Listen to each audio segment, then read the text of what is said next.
Good morning, everyone. Welcome to our Engage Educate Conference 2021. This time, we've come together to meet and celebrate those who drive learnings, who grow team, who develop our people, trainers, mentors, teachers, speakers. All of them are our learning contributors, and we appreciate it so much and all your value that you bring to us. Engage Educate Conference is set to be a reloading experience. So it's time to understand what have changed after the world's pandemic, how it affected on our roles as learning contributors, yes, and what are the emerging opportunities. I'm so glad here to be now with you, and I have near me Galina Datsiev, Vice President of Learning and Development. Good morning, Galia. Good morning, Khrystyna. How are you? How is your mood? Great. So, I like this conference a lot. So, good mood from the very morning. Nice. I see you're so excited as I am. Actually, these 2 days will be fulfilled with can't-miss content that will be delivered by both internal and external speakers. Yes, and we are going to cover the different interesting topics that will help us to self-develop ourselves via and inspire us to develop others. But before we start, I have some surprise for you. Yeah, okay. Wow. we have special guests. Any ideas? I even don't know. Who is that? Okay, so let's have a look. Wow.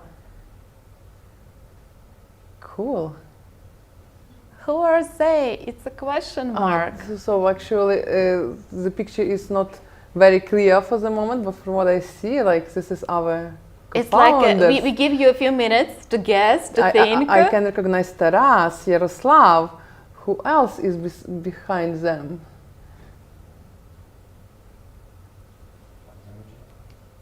So one. Hello. Hello, everyone. Cool. Colleagues, nice to have you here and now. So we are trying to connect right now because, it's like a virtual meeting. Okay, so can you hear me? Yeah, we can hear you well, Yaroslav. The picture is not still clear, but I believe this is just technical things to be fixed soon. Picture is not clear. Mm-hmm. Or is it just for me in this?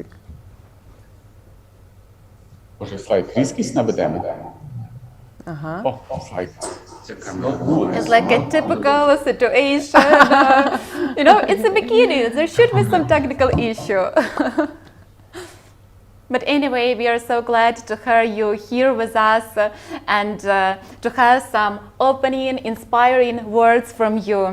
So very nice to see you. Like the monk. Okay. Yeah, so cool, So, great. Halia, can you hear us? Can you see us? Yes, we can hear you and we can see you. Okay, excellent. So we can start, right? Камеру ближче нас. I think so. Okay, so Perfect picture. Cool. Yeah, so now it's much better. I can make even more better. Присуньтеся ближче. Тобто камера розрахована на Igor and Oleg is there as well. Yes, so Cool. guys, you have a chance to sit comfortable, to take some water, cup of coffee, tea. Yes. So colleagues, the floor is yours. okay, so guys, we are really glad that we have chance to say a couple words to all of you. And first of all, I can say that it's really amazing what was done during all these 15 years. I remember the time when we started university, and it was I remember this time when Andrii Mykytyuk was at SoftServe. Actually, at that time, he was even developer, software developer, but he worked only 6 months as software developer, and he said, well, guys, I'm not sure that I want to be developer. I want to be really professor, educator, and so on. So we decided, great idea, let's start. And also at that time, we have the beginning of English school. I remember 3 English teachers that we have at that time, Tanya, Luba, and Halia. And fantastic what was done during 15 years. And university is really key part of SoftServe success, because what we are doing is we are doing a lot, but only 2 things is really important. The first one, to provide excellent services to our client, and second one, to provide excellent environment for professional growth of all our SoftServe team. And SoftServe University is really key part of this mission, key part of our success. So I really glad to be with you and to be at the beginning of your conference, and I wish you a productive meeting, and I wish you to continue for next many years. Taras? Okay, so good morning to everybody.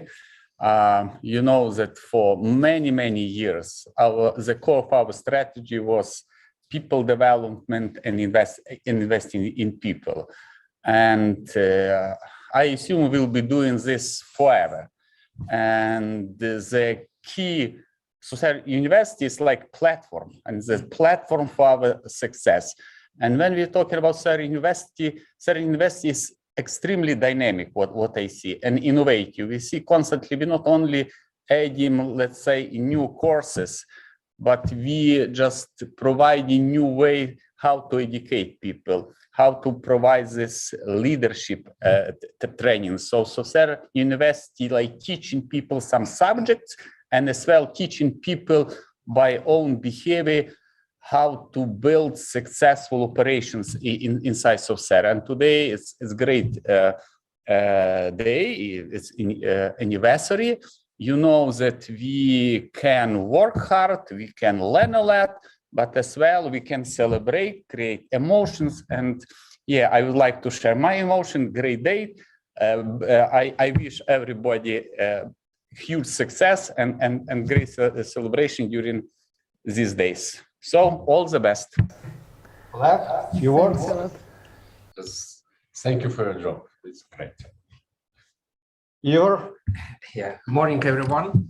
And maybe, just a moment, maybe not all of you know Igor. Igor Mendzebrovsky is the main dreamer, a main strategist from the first day of SoftServe. So he was at SoftServe beginning, and even at that day, he was the guy with the brightest and the biggest, greatest, dreams about future. And he put great cornerstone in the beginning of our success. Thank you, Slavik. Yeah, guys, it's a pleasure to be among those bright, brilliant people. We're in a business where knowledge, the advanced knowledge is in the great demand of our clients. And we are working with a very brilliant people, talents. And who connects the best knowledge to the best people? These are teachers, these are universities. The cornerstone of our success, of SoftServe success, is one of the cornerstone is our university. So I wish you great years ahead and many great thanks for the job you have done. Thanks a lot. So thanks a lot. First of all, this is absolutely a surprise for me that our co-founders of this company has joined us from the very morning to start this conference with us. It's really a big honor for me personally and for the whole team who is organizing this conference on annual basis. And I would like to start with big thank you to you, dear colleagues, that 15 years ago, and we are celebrating 15 years anniversary this year of SoftServe University, yeah? That 15 years ago you made very right decision, strategic decision to establish own educational institution, corporate university. And SoftServe is a learning organization. And I always like to say that SoftServe University, this is not just set of some programs or some SoftServe University people. There are almost 200 of them who are in SoftServe University who do something in learning. This is the whole ecosystem which unites people from the whole company. Because, you know, we have more than 1,000 mentors, more than 300 internal trainers, about 30 certified coaches. And this is our colleagues, SoftServians, who are willing to share their knowledge, skills with their colleagues and to develop this company. These are, of course, some processes, some tools, some materials, and this is a whole ecosystem which is being developed all the time, which is evolving all the time to ensure that really our company has highly qualified specialists, and each of us has possibility to grow in this company and realize our potential. So I'm very happy to, and it's a big honor for me to welcome you all, dear colleagues, in this conference. I'm pretty sure you will enjoy a lot those 2 days which are in front of us, with many interesting speakers, with many useful information for you. You know, we are providing thousands of training. We are involving thousands of people. And all those things, of course, are not possible without your contribution, without passion of each of you about people development, about learning, about education, about growth. So from one side, this is like quite natural things which are needed for each of us for the success. But at the same time, this is really must-have skill for all of us, active learning all the time. This is like skill, competency which is required for us to be really competitive, to be successful, to be effective in everything we do. So first of all, I wish you to enjoy, dear colleagues, of today's, because you know who are participants of this conference. Mainly our trainers, our mentors, our coaches, our colleagues of SoftServe University associates, and actually those who care about education. And usually we spend many time and many efforts to educate other people. And let us dedicate those 2 days just to relax and just to get something new for us. Just to maybe structure, summarize on something, best practices in education, especially in those pandemic times, what has changed, what are new best practices. So we are going to talk about all those things. Let me say also big thank you to the team of organizers of this conference, to my SoftServe University team, and actually all the contributors to this conference and to L&D function in our company in general. So, dear colleagues, enjoy the conference, and let us also celebrate 15 years anniversary of our SoftServe University. Lena, thank you so much for such a fantastic, inspiring words during our opening. So let's go deep dive into our conference motto. Colleagues, imagine that you have to perform some new task. What will you do the first? Yes? Someone maybe will ask their co-workers. Another colleague maybe use Google, yeah. Later on, we'll share these outcomes with other colleagues, we'll discuss. Yeah, sounds like an option, right? And actually, we learn in the course of daily activities. The learning and development model 70-20-10 confirmed that point. And this framework provides us that 70% of learning is experimental, 20% of learning is social, and only 10% of learning is formal. Yes, like trainings, workshops, etc.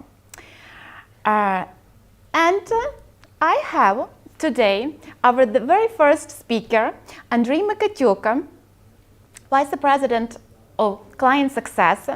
Andrii will share his own way how it works for him in his exclusive way. So, welcome our keynote speaker, Andrii. Hello, hello. Can you hear me well? Yes, I can hear you well. We see you well, we hear you well. Great. So I'm right now in New York. This is 3 a.m. So this is a really early morning for me. So, but anyway, I'm still awake. So let's start.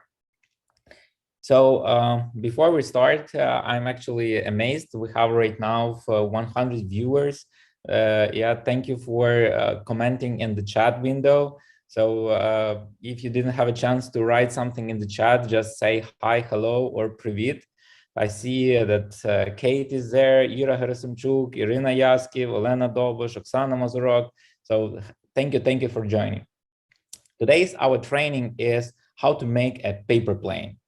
And to be precise, that should be how to make the best paper plane in the world. So let's start. Before we go to some details, let's take a look at some history. So many people think that the first paper plane was invented somewhere in China 2000 years ago. And as you can see, that was related to kites. Other people will tell you that first paper plane was made by Leonardo da Vinci. Here you can see the picture of ornithopter with paper wings.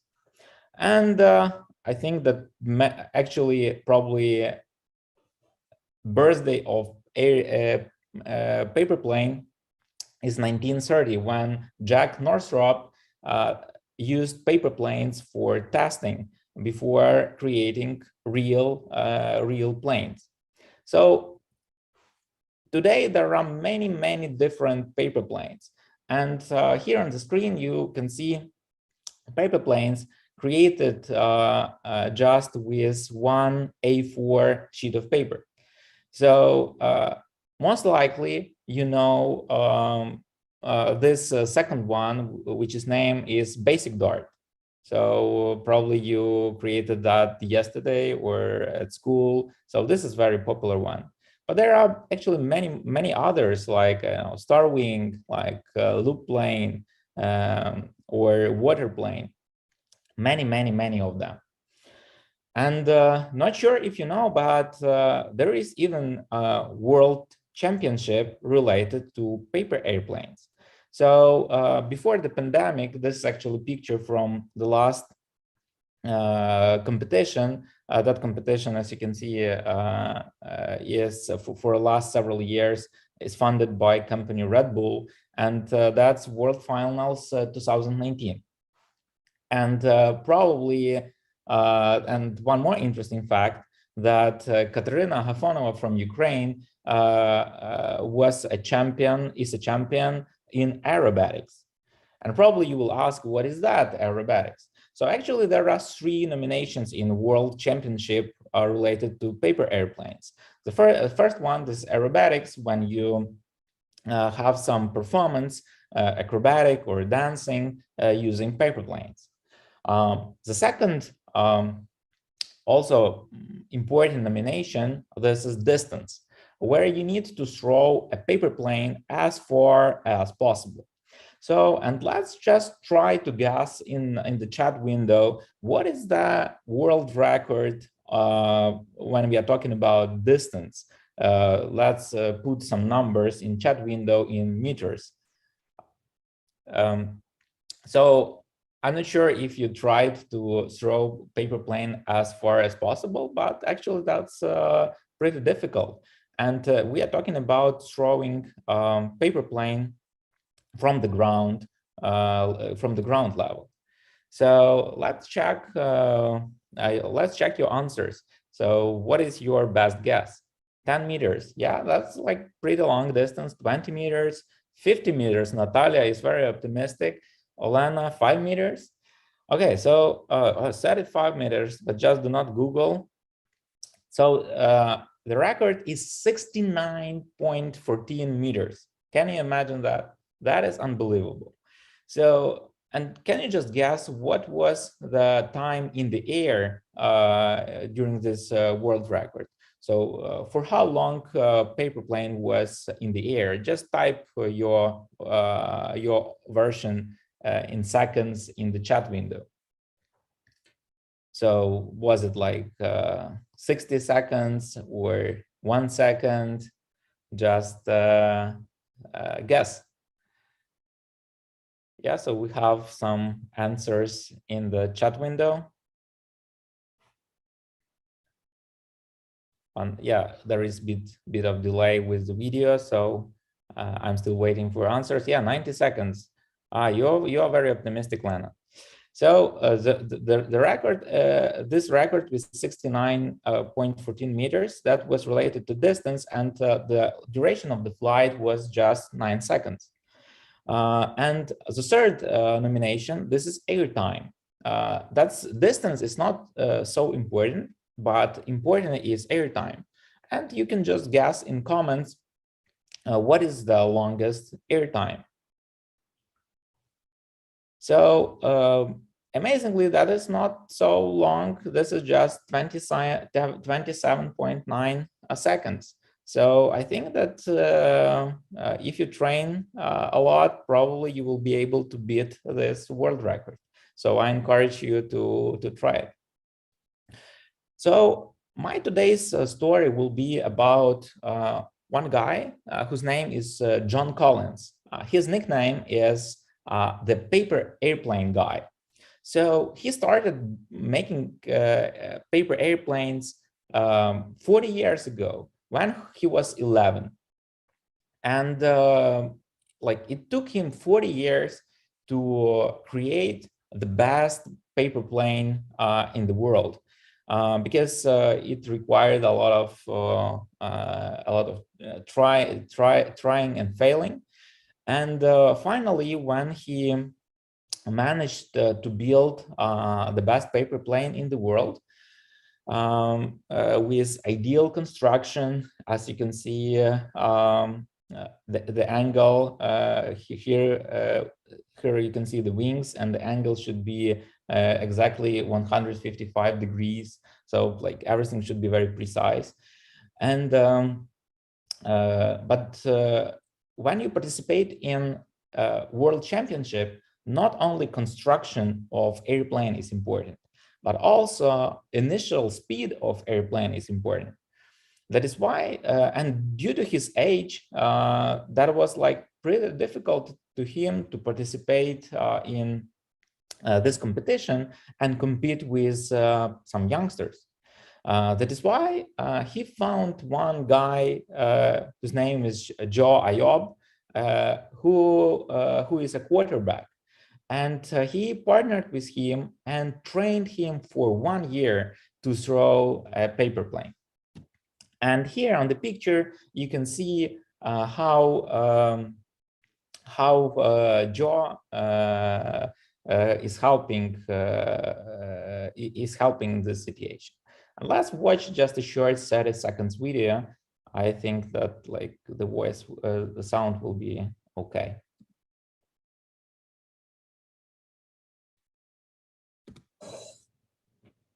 There it is. There it is. We are all over that one. That's going to do it.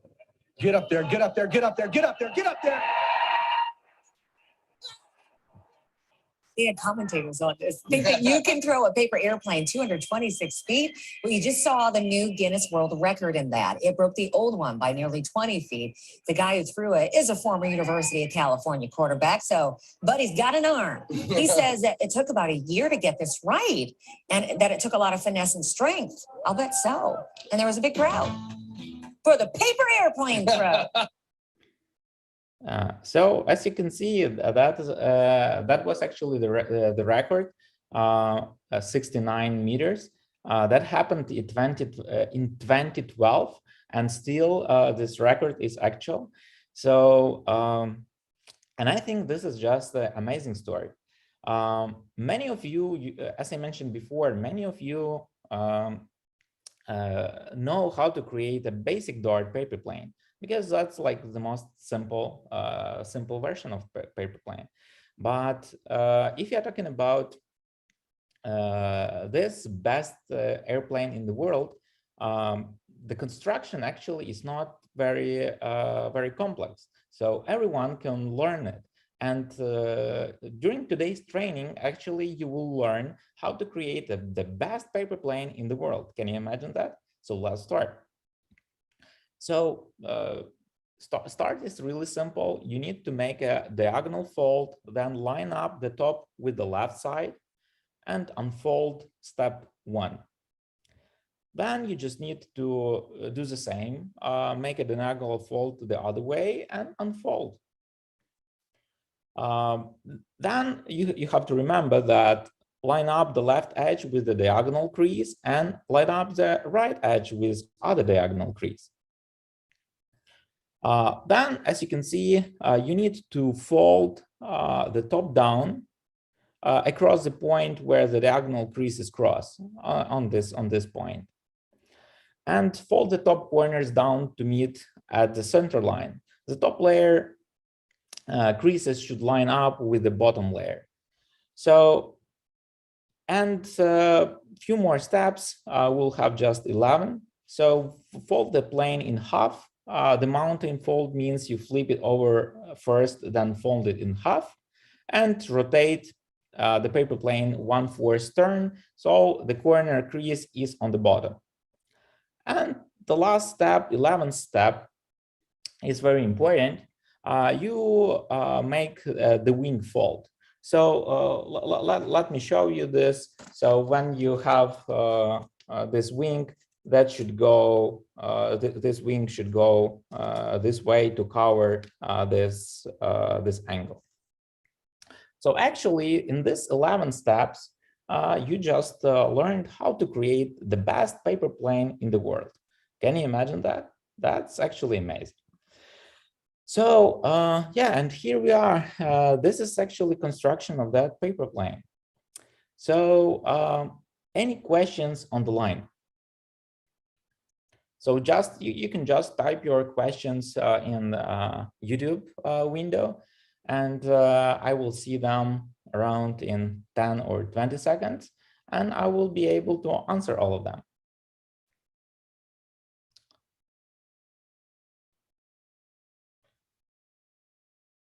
Yeah, let's see what questions you have. Probably everything was clear and super clear, because topic is not complex, right?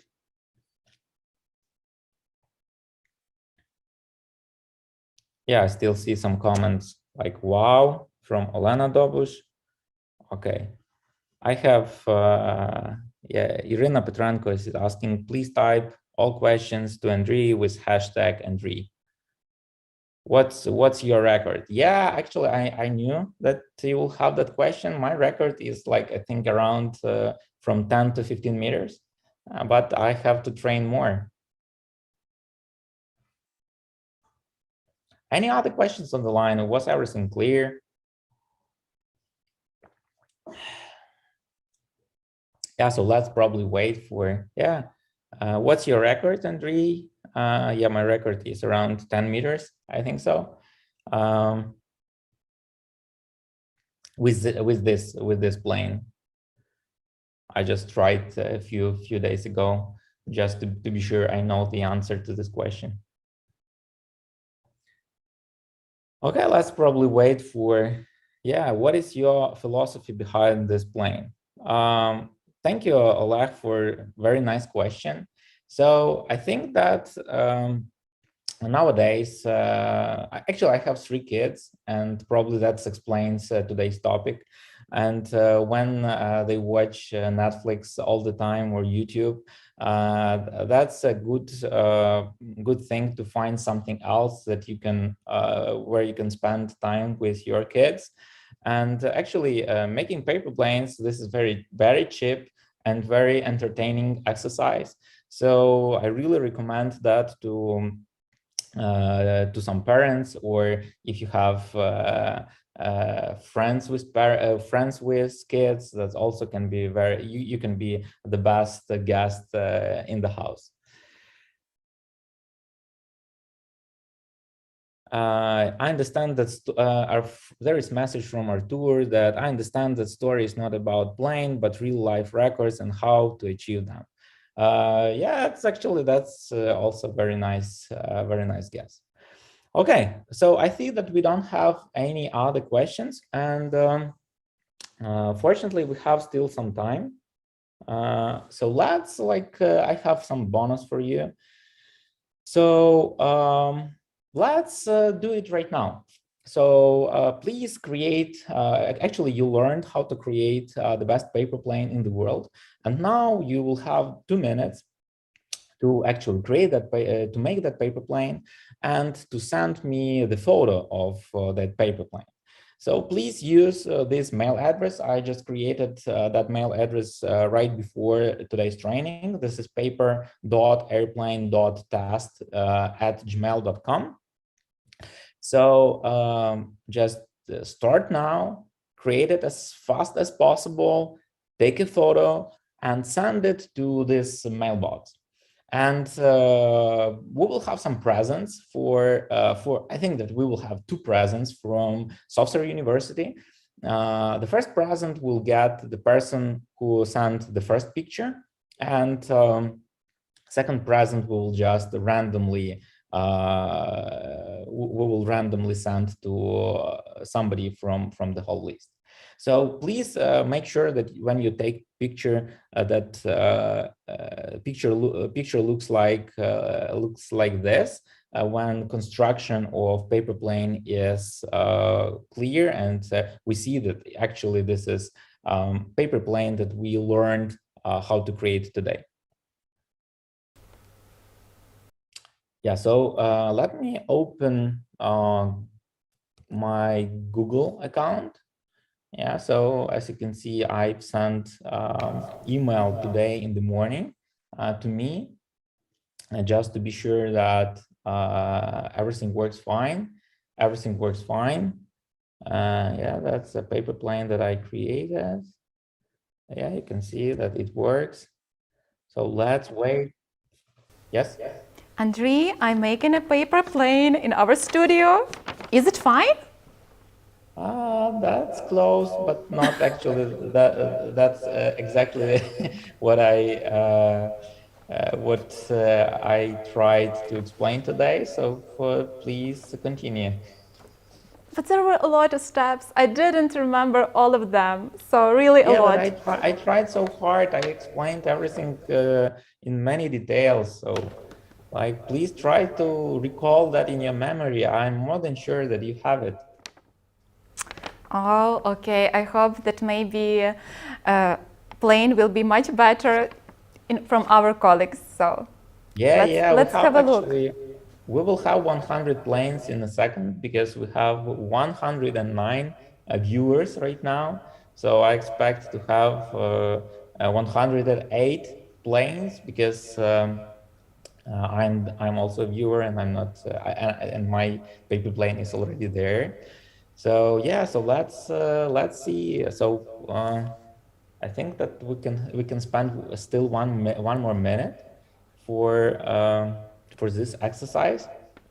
So yeah, if that's so complex for you, you can just type a message in the chat window why it's complex. Oh yeah, we have the first paper plane. Yeah, that's cool. That's amazing. Wow, cool paper plane. But that's actually not what I trained today. That is some different construction, I think so. We need the paper plane that was shown on the instruction. Yeah, but that's good that we already have one answer. Still, I'm waiting for. Yeah, we are losing some viewers. Like now it's 103. Yeah, don't go. Just send me your paper plane. Yeah, let's refresh the page. Yeah, just one response. Let's wait.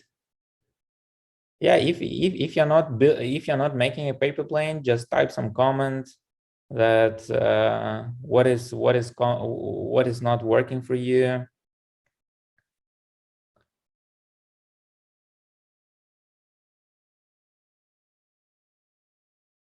There is a question from Olena. What is a hobby from the childhood? What is a hobby of childhood?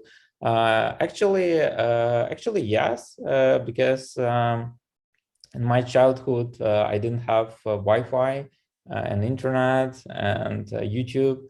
That's why that was definitely my hobby. Yeah, we have Vyacheslav. Yeah, Vyacheslav made the paper plane, but again, as you can see, the construction here is not the same, actually, I think. But that's also, this construction also works fine. Okay, so yeah, we have 2 paper planes. So let's get back to my slides.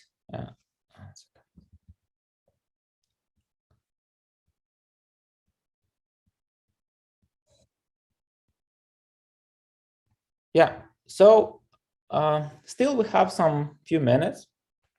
So let's review training session results. So we had more than 100 viewers, and I received just 2 paper planes. So I think that actually my training was not successful. And that's actually a pity, because I tried really hard. I prepared slides for you, instructions for you. I spent a lot of time on rehearsing this training, but actually, like, the result is like it's not good for me as a trainer or teacher. So can you just type your comments in the window? Why did you fail that exercise? So what just went wrong? So I really want to know your feedback. Yeah, because I tried to make that presentation about paper planes as engaging as possible, and the result is not great. Yeah, no, you received more. Check your inbox. Yeah, let's do it. Yeah, oh yeah, that's more now. It's 1, 2, 3, 4, 5, 6, 7, 9, 10. Yeah, 10, but still 10 planes out of 100. It could be nice if you could build a plane step by step when you were giving us the steps, combining theory with practice.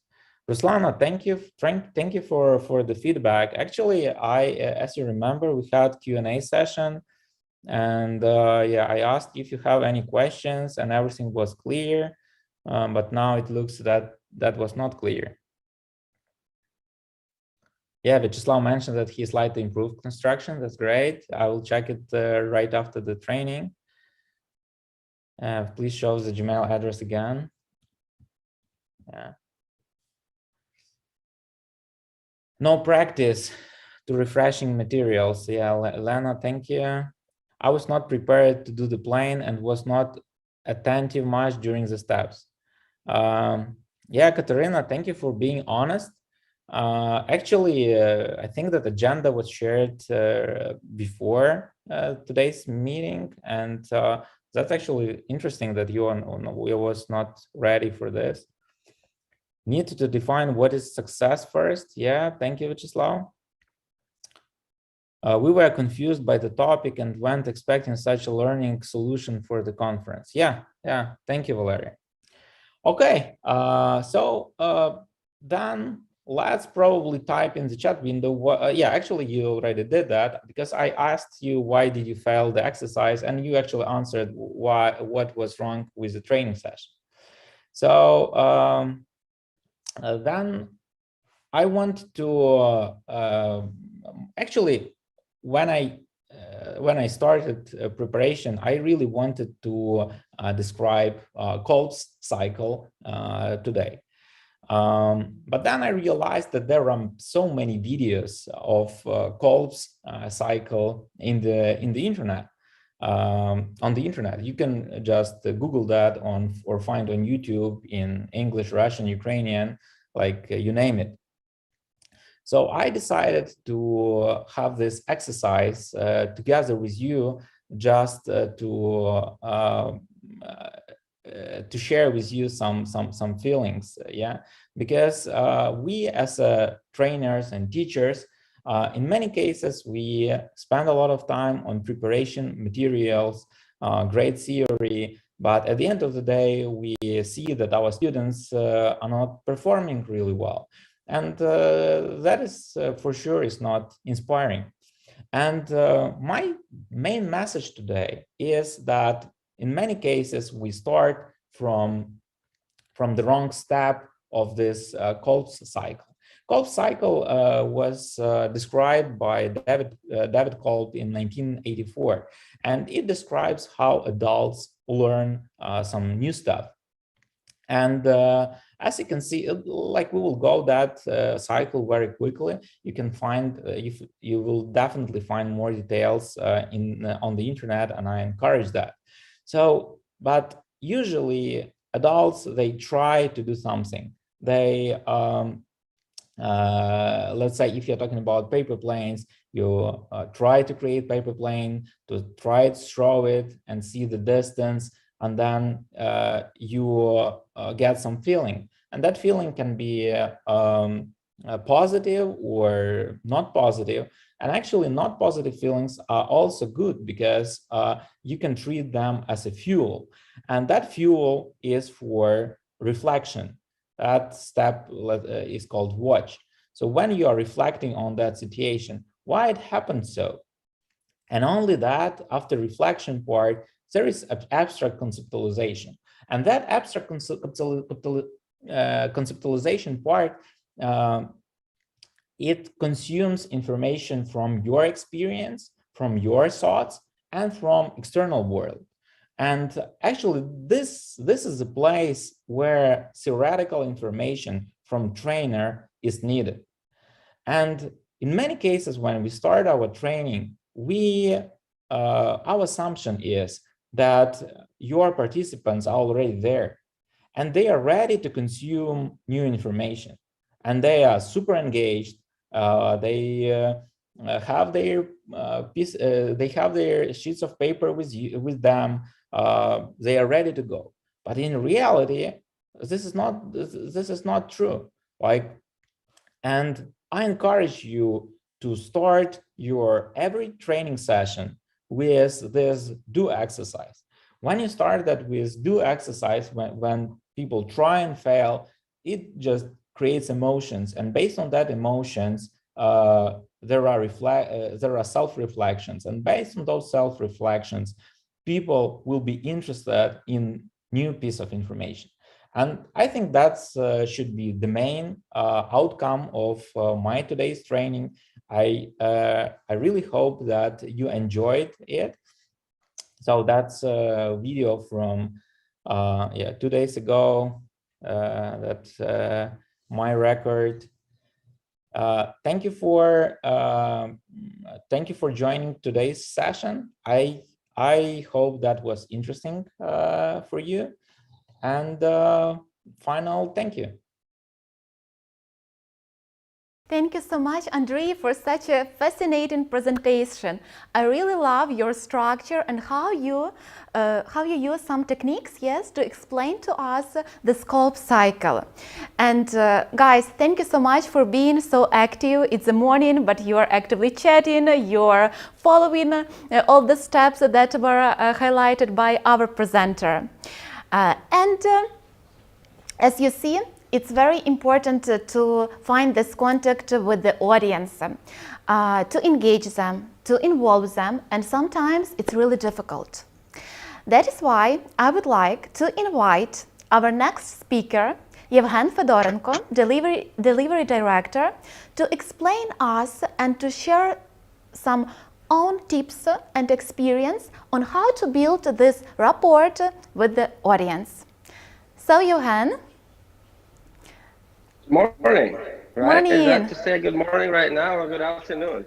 What's the best day? Hopefully it is good morning for everyone. So, hi, dear audience. I'm so honored to be here. It is such a great topic, actually, to talk with such a big audience and try to build contact with you to share how to build contact at all. So I have this very interesting topic, and moreover, I don't have a lot of chances to talk with you, because the only way of our communication will be chatting, and this is the only way how I can receive the feedback from you on how we're doing. Anyway, I think this is a great opportunity for us to start. So let's move forward and talk a little bit about myself. And I start with a super interesting fact. So today, 10 years ago, was the first time SoftServe contacted me.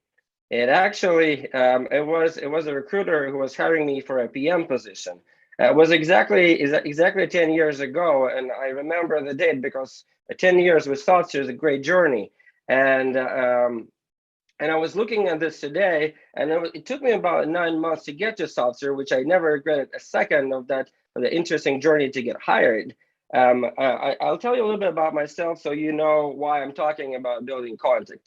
So I worked in the various positions in SoftServe. I worked in Dnipro, where I'm located. I worked in Lviv, where I had some of my teams. I also spent a little bit less than a year near the Salt Lake City in Utah State, where I worked with client. So the life full of traveling, and my passion is actually talking to people. So I liked the way that my team worked in Dnipro. The guys in Lviv had a little bit different mentality, a little bit different way of thinking.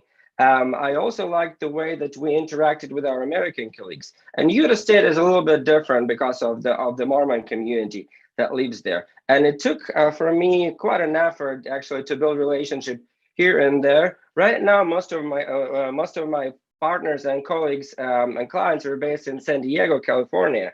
So again, this is a total different mentality. And every time as you have to spend lots of time to start building network, to start building connection. You have to participate in lots of negotiations. And again, in any way, especially right now in the world when we are talking through the screen, basically, not a lot of live meetings, there is a big challenge to build contact together through the screen and through the webcam. So I think it's a challenging task, and I think it's a good idea to talk with you about it. And I hope that everyone actually had challenges through this webcam. And I'll try to drive through the framework that I use for negotiations or for presentations that I drive, or for some of the activities with my team or with clients. And I hope it will be useful for you. I'll give you some tips and tricks. I know some of you guys are super experienced, and some of you are master in communication. And my way is only to structure the information in a way that will be even easier for you. So I will start with the negotiations, and this is the framework that I use for it. So it is very simple. It's 6 words: prepare, agree, learn, coordinate, collaborate, and summarize. If you do all of these things right, you'll win the negotiation. Why? So prepare. And again, when we talk today, we're not going to go through the whole thing. We will basically go through through prepare, greet, and learn, because this is when you actually build the contact. This thing is actually to master your trading skills, to master your selling skills, and a whole bunch of other stuff. So we'll talk about the prepare, greet, and learn. And just so I'll give you an overall description how the thing works. So before you start any negotiation, any presentation, any meeting, you prepare. So you get all sorts of information, all sorts of data. You learn who your person is, and all of that stuff. Then you move to the greet part. This is how you engage. This is your first contact. And then the next thing is you learn. Basically, you learn what you didn't know about preparing, or maybe you validate some other things. The next part, which you get, will be the coordination. Coordination is mapping your scenario, how you were thinking, how the negotiations will go, to the scenario that the person, how they thought the negotiation will go. And what you're gonna do there is basically, you will try to find the touching points. You try to find the touching points, and those points where you match, it's great. And the points you don't match, you have to move to the next phase to collaborate. And when you collaborate on some of the points, you'll try to whether take some of your points off and agree to some points of your partner, or you are basically trading, right? Or selling some of your points so the person agrees. And on the collaborate phase, basically when you come up to an idea of the deal, and then you basically summarize is the plain action items, how you get out of the negotiation. If someone thinks that negotiation, it's not about training, if someone thinks that negotiation is not about meeting your colleague subordinate on one-on-one or your manager on one-on-one, that's not true. Because whatever we talk, we negotiate.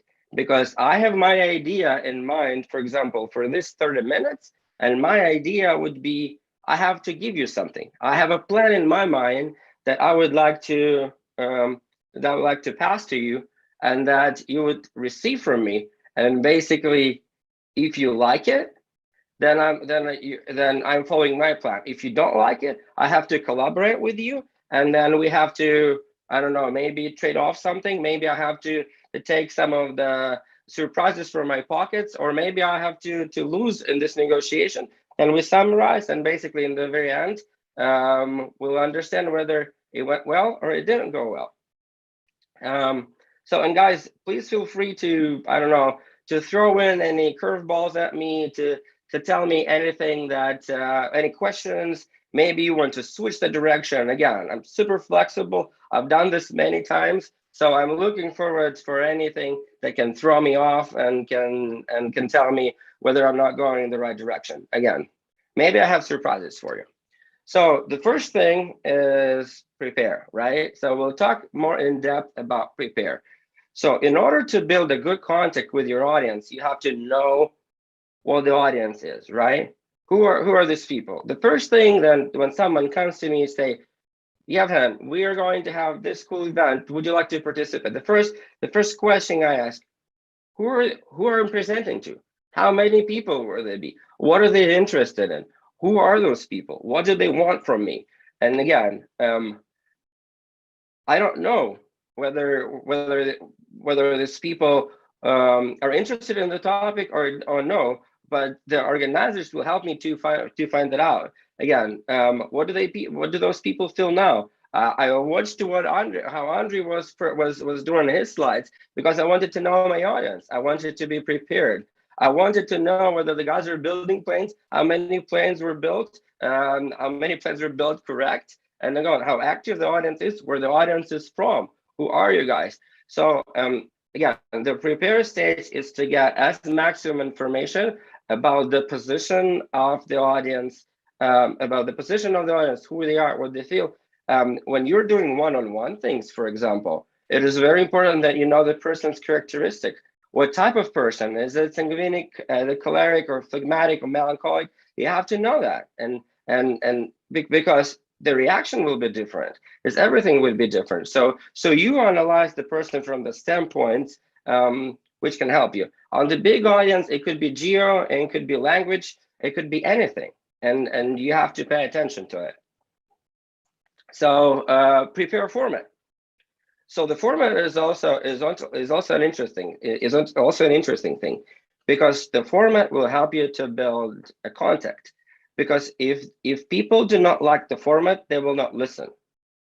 It is very important that when you come in, you have to have a clear plan what you're doing, and the format has to be liked by the audience, because we know already who the audience is. You know your goals for the negotiation, for the training, for the one-on-one, for whatever goal you have of the meeting. So basically, you know what to do, and you have to come out with an idea how to do it. I have some tips and tricks here that I use.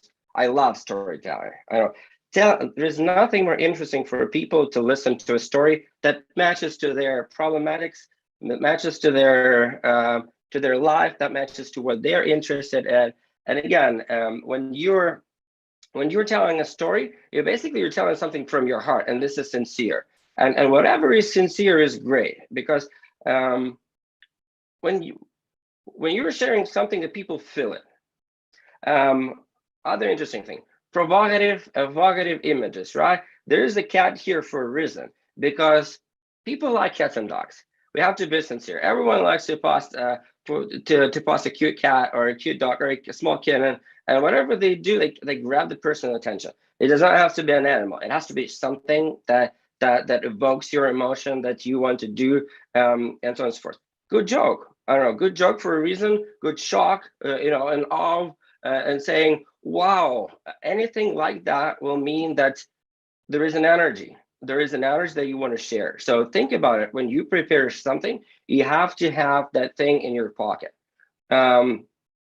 Games mechanics, like Andrii did. This is the games mechanics. If you want to build a contact with the audience, make the audience involved in something. Sometimes games may not be a good idea, and we'll talk about a little bit about this later. But this is super great mechanics. Like if you want to engage someone before the training, like we can play any game. We can, for example, like I do this when we do the team building. We always play a game. We say two truths and a lie, and basically people have to understand which of those things are a lie and have to guess on it. And you try to make it personal so people kind of get a sense of you. So the games are super cool in order to get more personal. Mix and match, right?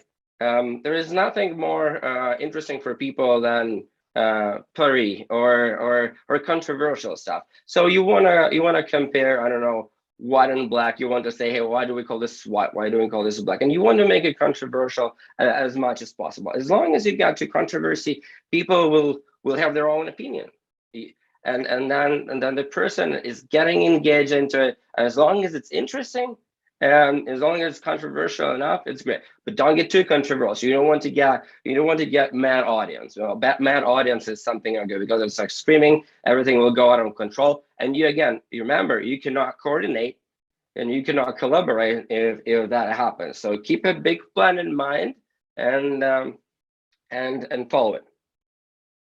Okay, no derailing me today. Okay, good. So the greeting, and it is very fine to talk about greeting when I'm the only one speaking here. But anyway, first impression, a handshake or an eye contact. I actually went through a training when I had to greet a person. And if you go higher with the management ranks, you go to the senior managers or to C-level, it's so interesting because of the first impression. Lots of things can emerge. It could be very inspiring. It could be a match from the very first second, because when you come in, when you look into the eyes, and then your eyes are sparkling. Then you do a handshake. It's not too strong. It's not too weak. It's a right type of handshake. Your moves are full of energy, and then you share the energy through the handshake or through a sight. You smile, and then you're all just happy. And then when you do this, there's completely different perception of you, and that's it. And then you do the handshake. You do everything. And go and practice the handshakes. There is nothing more interesting than practice a handshake. Go try it with your friends and try to do it in an energetic way. You'll see that the people perceive it in a different way. Small talks. So it's not a little bit in the culture of Ukraine to do small talks, but I think we're getting there actually from time to time. People start talking about some things that are more irrelevant to the topic of the meeting. But we should talk about uniting things, right? So we don't talk about distance. We don't talk about, hey, hi there, you're in Indonesia. How is your weather in Indonesia? It's great. It's great for a starter. But is it uniting? No, it means that you're far away, and there are thousands of kilometers between us. That's not uniting. So you want to talk about sports? Come on, like football fans. If you pick the wrong team, you better not talk, because the person will perceive you as a rival, as an enemy, and then the person is friendly. It could be a part of the jokes, but it cannot be, because if your team lost, you kind of feel upset. You don't want to talk about it. So be mindful about that. Politics, religion, and so on and so forth, close topics, but talk about uniting things. When I started this conversation, I talked about my experience with SoftServe. So some of you guys are probably in SoftServe. Some of you are connected to it. Again, we're the SoftServe hosted event. This is uniting. So think about things that unite you. Ice-breaking games. Again, I talked about what we do on our team meetups. When the first time I meet a team or new team members come over, we play this 2 truth, 1 lie game. Really ice-breaking. There are so many other games that you can play. You can put the people in alphabetic order, in the order of birthdays. You can play, I don't know, any games that you can come up. It's always great to build the first impression. On the trainings, right? You always want to start with a warm-up, because the warm-up will help you to go further, building the contact, and you'll understand the problematics. Maybe you will reveal something about the person that you didn't know before. So it'll be something like that. And I'll talk more about the ice breaking, right? So whatever we do, we want to create a positive atmosphere. So if people don't like something, they will want to go away, right? They will want to not participate. They want to disengage. So you want to make it fun, right? You want to put a joke somewhere, right? You want to put a crazy picture. And again, be case appropriate. If you're doing a presentation and there's a C-level people are watching, probably you don't want to put there a picture with a squirrel from the Ice Age, right? That is hunting for a nut. This is something that you definitely want to escape, and you don't want to think that, to make the people think that you're stupid, right? But when this is appropriate, if this is playful, if this is just good and creates a positive atmosphere, you want to put it, or you know the people and you know that they will perceive this joke as okay. Again, and think outside the box. So what I usually do is, on any negotiation, on any of the presentation I prepare, or any of the calls, I have a meeting scenario in mind, right? And for every meeting, I have to come up with an idea that excites people. And again, when I talk to my team, it is very hard to excite a team every time.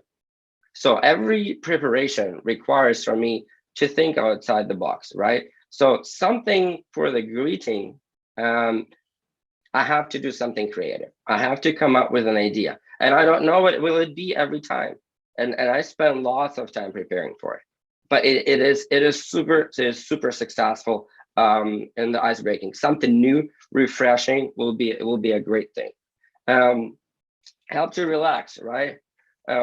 Often when if you were sitting right in front of me, I'd see you, and I would see you, I'll probably see if you're smiling. I would see if you're this tight and you don't, and again, and you're tired, or you're thinking about hey, where's my phone? I want to check my email box or my Teams or whatever. And is anyone sending me a message? I don't know. But what you have to do is you have to relax your audience. They have to say, guys, this is them. You're here. We're all here. I'm not here to punish you. I'm not here to make fun of you. So we're here with a common goal to do something, and building this contact, sharing that energy, helping everyone to relax. Maybe ask a question, why you're so tense. Maybe something happened. Maybe it's not the right time even if it's not the right time for the meeting with the person. And be ready for it, that you have to do it, because this is building contact. Maybe this time this is not right time for the meeting. For a person, maybe it's better to, I don't know, to cut everything and just stop it. Maybe the person has personal problems. Maybe the next time the person will say thank you because you did this. Again, be mindful of people and of your audience. Break down social barriers. So again, this is another thing that the barrier is breaking the contact. So your idea is try to ruin everything that stands in front of you. Do it with energy, do it with jokes, whatever we talked about. But look at the audience. If there are still any barriers, you sense them. If you feel them, come up with the creative ideas from your pockets, from your back pockets that you have to kill those. Again, it is very important to allow the group to get to know each other. So whatever you guys are chatting today, try to understand who is chatting with you. Where are they from? What are they? Because if you're staying here and you talk to each other, you'll understand what's interesting for those people. Do they have same interest? Maybe you want to communicate with someone. Maybe maybe for you it's a networking opportunity. Networking is super important. This is how people sell. This is how people grow. This is how people learn. It's everywhere. So any opportunity for a conversation is actually an idea for you to evolve your networking. And again, this is another bonus that you can get. And guys, this is all right now. This is all greed. We're with like the negotiation. What we're talking about is only 2 stages. This is only 2 stages. And again, and that's why 2 stages can bring you to a big success. And the next thing is super simple. When you greet the person, he or she is sitting in front of you, or they're sitting in front of you, the next thing will be when you're on negotiation is listen. You ask a question and you listen. Like if I had an opportunity to talk with you today, I would ask you a question and I would listen. Because what I do when I listen, I try to understand what I say next. I adapt. I send you a message, I said hello, and then I ask you, what are you guys interested in today? Well, I know the answer. You guys are interested in tips and tricks how to build content and how to do it, so to say. But again, for the future, I would know how to plan my speech or how to plan my training. Maybe I had 1 plan, maybe I had 3 plans again, I have prepared, because I knew if the people would be like this, I'll go this way. If I have the people who go like this, they'll go this way or that way. And based on what I hear from you saying, I will adapt. I will try to maybe ask another question. And after asking another question, I'll go in that direction, or I won't go in that direction, but I have to think. And the way when you listen, you have to think at the same time, what does that mean? What does it mean with my prepared plan that I had before? So it's pretty much it. I want to come back to the framework itself. So when you do these things, this is the very beginning. This is the content is built. Right there, start the job. We know that 80% of like, for example, PMs always say, right? 80% of a successful project is in planning. So this is crucial important. And that's why we guys have to be prepared for everything. And I know, for example, when we are looking at the scenario it's going to play, maybe here it will go the other way. Maybe someone was more prepared than you are and you'd lose it. But you have to, this is the prepare piece. And this is the same thing that we do in any event when we do the conversation, is just do it. And again, right now, I hope everyone knows which stage I am at right now.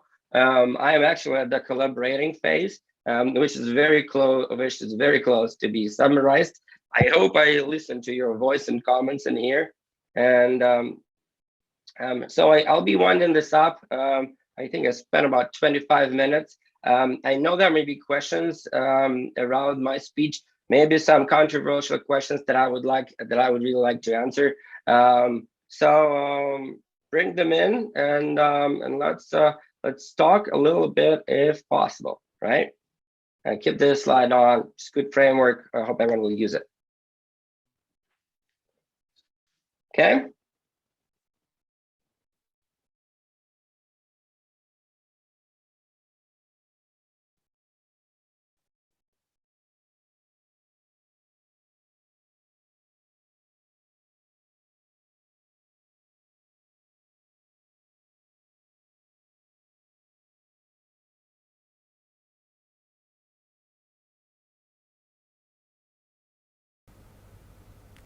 Thank you so much, Yevhen, for sharing with us such fantastic tips. You know, I especially love this one, that listen, learn and adapt. Yes, we as trainer, as a learning contributor, really should be very agile while conducting some training. Yes, because we don't know in which mood will be our audience, and it's a really cool point.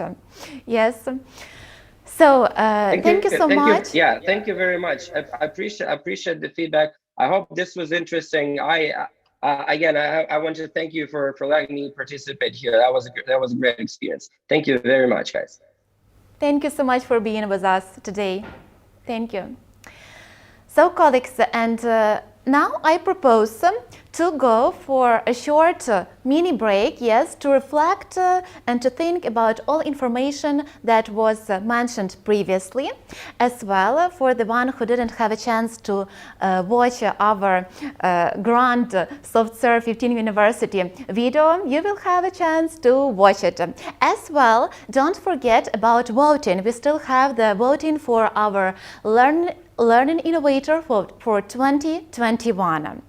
And right after the break, we will have our speakers here with me in our improvised studios. So don't go far away from your laptops, and see you very, very soon. There is one thing that moves you, makes you stand out, leaves you in the past, or gets you to the future. Knowledge. No matter how and whom with, where or when, gain it. To unbox thinking, beat the status quo, get to the future. First, rise above and outgrow yourself. For many times. To lead, not follow. To innovate, create, and leave the legacy. To run far and run free. Power your greatest ambition. Learn big.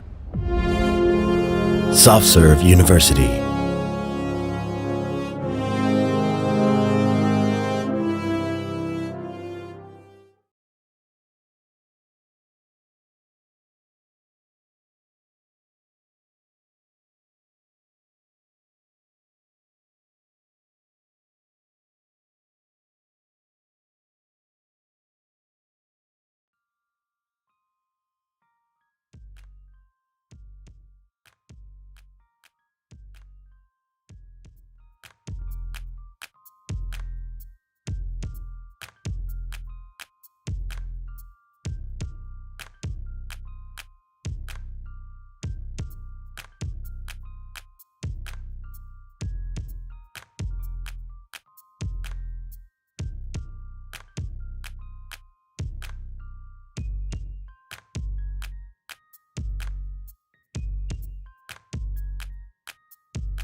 back to our Engage Educate conference, where we are sharing with the different knowledge in field of learning and development. So, as you know, nowadays there are a lot of different learning formats, and one of them is the podcast. By the way, I love them. I truly love them.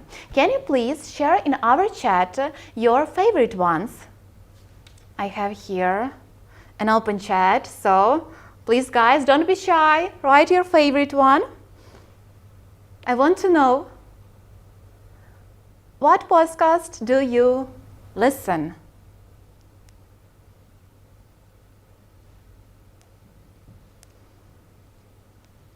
Or you're not, or you are. I hope you all come back after this short break and you are here with me right now. Any podcasts, please type in our chat. It's open, and I see that you are very active today. So I want to know. Oh, I see the first answer by Lena. Дикі мандри. Nice. Obviously, it's about something about journeys, yes, and trips. So we had a comment from Yana, simple words. Then by Nika, Radiot. Olena, ZPZ podcast, Formula 1. Kate, Easy German. Yana, shit, I know. By the way, Yana, it's my favorite one. Anna, French language. Yes, Yulia, unexplained.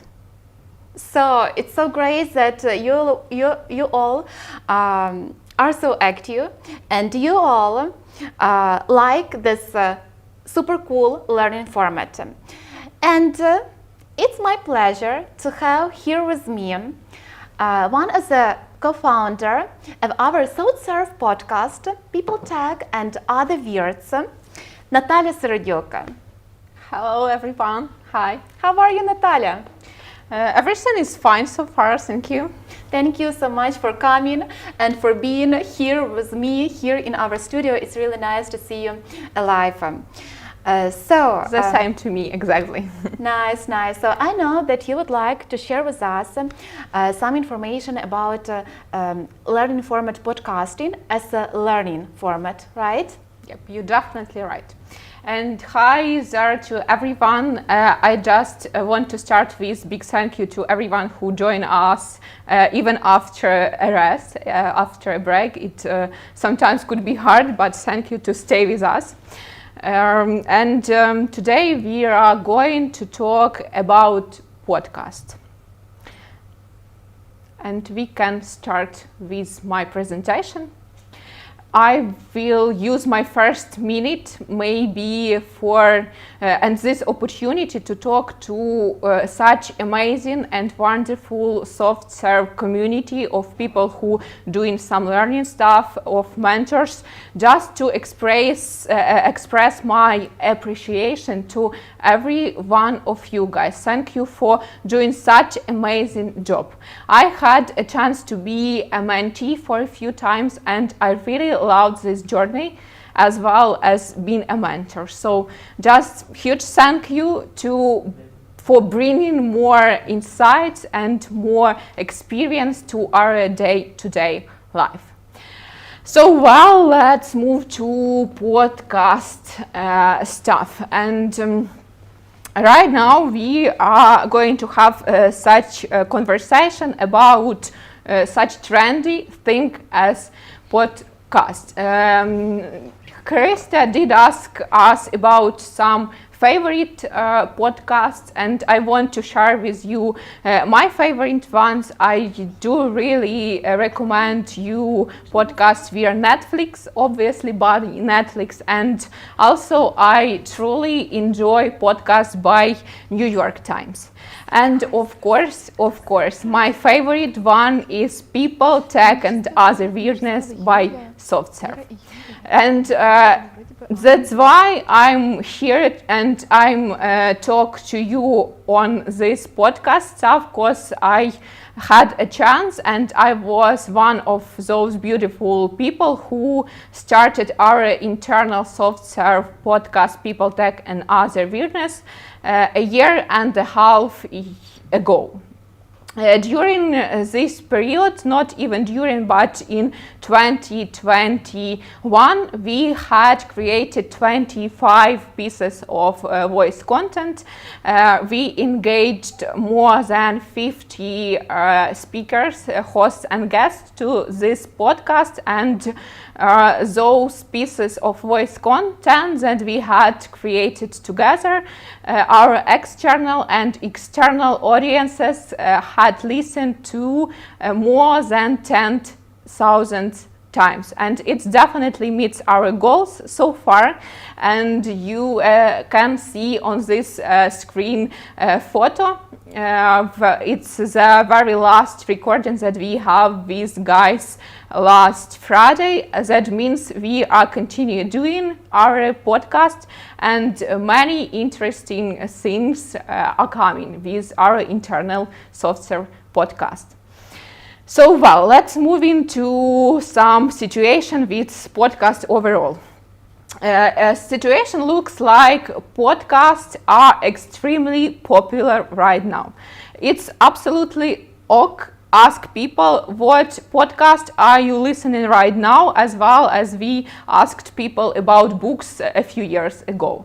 And our life becomes faster and faster and faster, and we need more and more and more different kind of content that could be easily combined with some another activity of our lives. And that's why so many people are talking right now about podcasting. But the question could be, are they really so popular? And there are a few facts here on this slide that show us that podcast is a new black. It's really true that this format of content become more and more popular. More and more people enjoy this format, and more and more platforms show the results, the impressive results, how the amount of people who listen to the podcast are growing constantly during last year, I guess. My favorite fact on this slide is about Pulitzer Prize. It says that 2 years ago, this prize had added a special nomination for audio content. That means for us that podcasts become more popular and are going to be top content. I had a lot of conversation with very different people to know, to understand when they decide to listen to the podcast.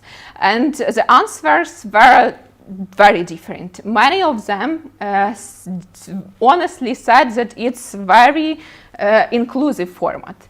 It's easy to say whenever, whatever, to listen whenever, whatever, etc. But to be honestly, many of people answered that it's just a trend, it's popular thing right now, and they want to be connected to this popular thing. And it's really sexy success when you listen to some podcast during your morning running or doing some another sports, etc. Take a print screen from your phone with podcast, make an Insta story. It's really cool. And it's just a trend. It's not bad and not good, it's just a fact. And we can use this fact for our for doing better, I guess to say. Because for us, as for people who work with some learning solution, it's a really simple way to make learning a part of this sexy success. When we add more learning content to some voice platforms, we grow our chances to involve more and more people to learning something. And there are 5 more reasons to pay attention on podcast as a way for some learning activities. First of all, you can listen to podcasts whenever, whatever, wherever. It's obviously as for me. After that, we all know that knowledge sharing really works. It's a really great example how we can share our experience, etc., etc. But right now, more and more often we need to share our expertise in digital somewhere because of pandemic situation, etc. And honestly, podcast is the very cool example how we can make this knowledge sharing, create this knowledge sharing experience for people in digital. After that, podcasts are perfect revision tool. Very often we need to repeat some information in our mind. We need to recall to ourselves something, especially for example, in those cases when we need to prepare to some certification or something like that, when you need to know some information exactly. You want to repeat, to recall to yourself, and podcast works here very well in comparing, for example, with live stream. You can never repeat live stream in some original way, but it's possible with podcasts. In comparing, for example, with full video course of something, podcast course will be definitely not so resourceful. It will be more cheap for you for creating some podcast, not video, for example. But if you have opportunity to create video cast, it's absolutely great idea, and you will have video content and you will voice content about something that you want to teach your audience. And the last one thing here is about life of our podcast content.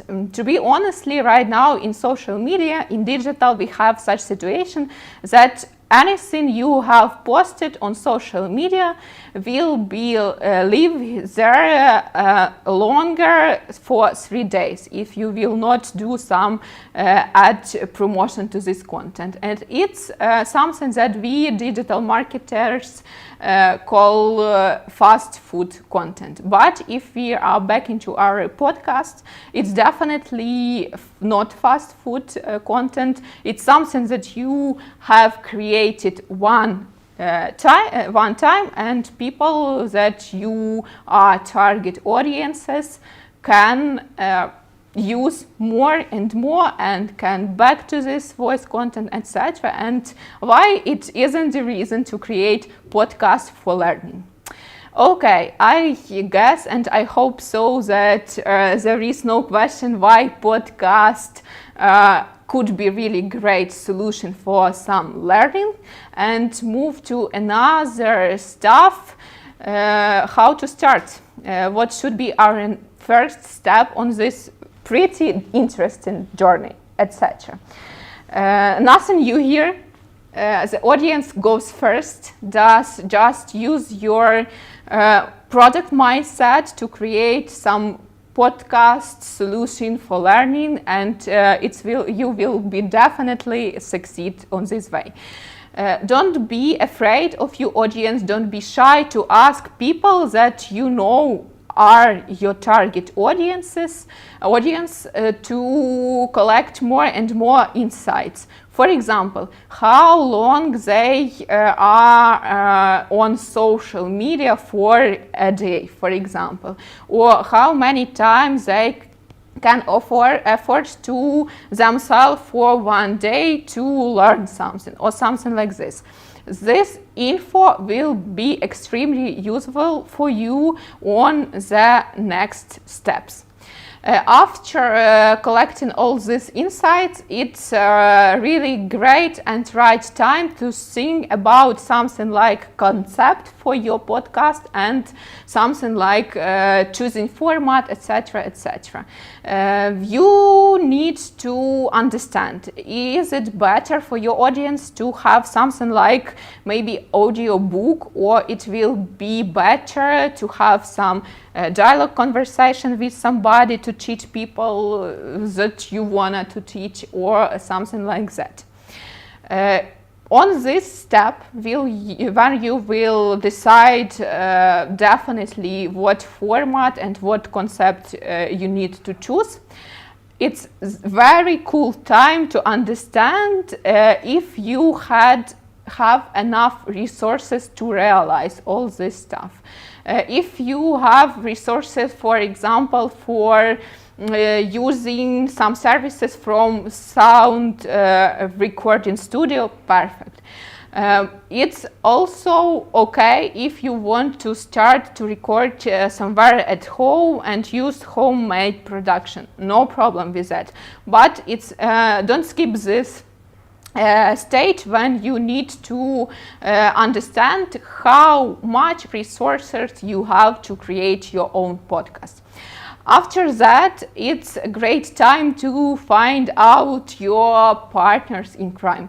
And it's really interesting stuff, because sometimes your husband or your wife or your children can be your partners in crime on this extremely interesting journey of doing podcast, especially if you have decided already to do this podcast at home. It's very important to let your relatives know that, okay guys, father or mother or somebody else will not available for next, for example, 3 hours. Please don't be in silent, etc., etc. And all your even neighbors will be your partners in crime in this case. Also, if you have decided to do some dialogues kind of podcast, you need to choose the right people to make these dialogues, to make them interesting, to make them insightful, etc., etc.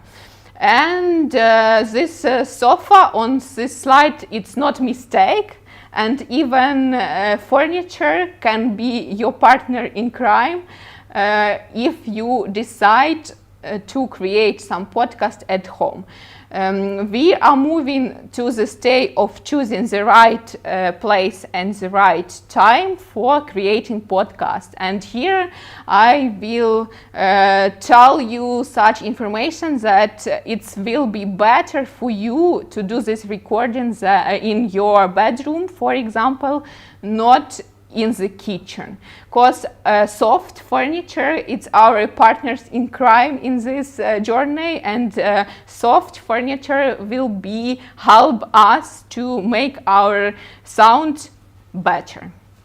After that, we are moving to something like readiness to make the very first podcast recording, and very often people skip such stage as making dry run, and obviously many people think that it's just waiting time, etc., etc., and I can do this from the first try, and it's okay.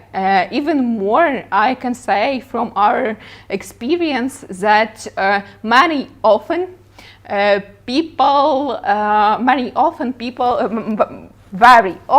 people do the first try even better than they did it for second try. But no problem with that. You can use that previous recording and be happy with that. So don't skip this stage, because it's important. You can analyze after that, you can bring some insights, etc., etc. After that, we are moving to post-production stage. It's important, don't be afraid of the way how your voice sounds on recording. Do believe me, there are not so many people in whole world who enjoy the way their voice are sound in recording. Do believe me, I will definitely shocked if I will decide to listen to recordings today. My speech, it's okay, it's how our brain works. And after you will have something like full or first episode or full band of your podcast episodes, just don't be shy to tell people about your podcast, to tell more info about this, etc. I will stop for a while on such important thing as sound. When we create whatever, when we create any kind of learning solution, we want to create just perfect user experience to our audience, to our end user. And in podcasts, it's extremely important to care about sound. Just if you have very small resources to this podcast, just apply all of them to making your sound better, and you will be definitely right on this way. I will share a few tools with you that will help you, that could be help you, and I hope will be help you on different stage of creating podcast. If you will decide, for example, create some podcast at home, don't be afraid of using Zoom or Anchor by Spotify. These tools are really cool for creating recording at home. Moving to another stage of our journey, it's about post-production things, when you need to work with recordings that you have made already. There are a few tools here. First of all, it's Audacity. It's free, it's simple, it's really also user-friendly, I can say, and you will just take a look on some tutorial on YouTube how it works, and you will be able to work with recordings, do believe me. If you want to have some maybe deeply connection and work with sounds, you can use Adobe Audition. It brings to us more sound presets, etc., more professional stuff. After that, of course, you need some platforms to host your podcasts. There are a lot of them here, and you can use any of these lists. I want to share you info from the very last research I have saw. It's about YouTube, and I was a bit surprised that more and more people listen to podcasts on YouTube. Even if we don't have video cast, we can only sound. It also works, and people just listen to the podcast on YouTube. Why we can't test this with our future podcasts maybe. For the last part of my presentation, I want to share with you some tips and tricks, or maybe some lesson learned, as we love to name it here in SoftServe, that we have collected during our people, tech and other awareness journey. First of all, if you are not in the right mood today, it's a bad idea to have the recording. We had such case when one of our speakers was, after not so easy, I would love to say a little bit hard conversation with client, and we decided to have this recording in this day, and honestly it was terrible experience for all of us. And please keep in mind that your mood in this case really matters, and be careful. Just make recordings in those days and when you want to do this and you feel enough resource for this. After that, I want to mention such important things as our emotions, and internet will eat more than 40% of your emotions. Do believe me, it works in such a way. So don't be shy to show your expression, your emotion with your voice, etc. On internet it will be sound more easy, more silent, etc. Just keep this in mind. Also, it's important to remember and to keep in mind that your voice and own imagination, there are only two things that people who will listen to your podcast will have. And please don't try to talk about some things that is hard to imagine. We had many people in our podcast who had extremely cool and very nice experience with talking on some physical events, but what we know about physical events. Speakers can show something on presentation or use some visualization, etc., etc., and it's much easier to explain that what exactly do you mean. But in case of podcasting, we have only our voice and only imagination of people. So be careful and don't talk about some things that is really hard to explain. And the last but not the least, it's about storytelling. This year I had a chance to visit Web Summit, and on the content stream every second speaker said that storytelling is the king. And this trend will be stay with us in 2022 and 2023. So just know this, remember this, that storytelling it's cool way to even teach somebody something. It's easy, it's a very human way, etc. Just keep this in mind that storytelling is a king. And so for the very end of my presentation, I would say that we need more stories and podcasts. Don't be shy to create something new. Don't be stressful about this fact. Just start something new. And also, if you want to have this experience before starting something something new, you always can join us, and maybe our next episode of People, Tech and Other Weirdness we will create together. Wow, thank you so much, Thank you. Nataliya, for sharing with us all ins and outs of making the podcast. You know, this learning format sounds really exciting, and I would like to try. So I think I will remember this, Krista. You will definitely have such a You know, it's my words under the recording. So yep. everyone hear it right now. Thank you so much one more time, Nataliya. See you. See you soon. So, colleagues, let's move on. We are going to proceed with our next speaker, Mykhailo Tkach, our HR business partner. Mykhailo will share with us such topic like the eyes of fear see danger everywhere. You know, even me, today in the morning before our conference, I was so worried, you can't imagine.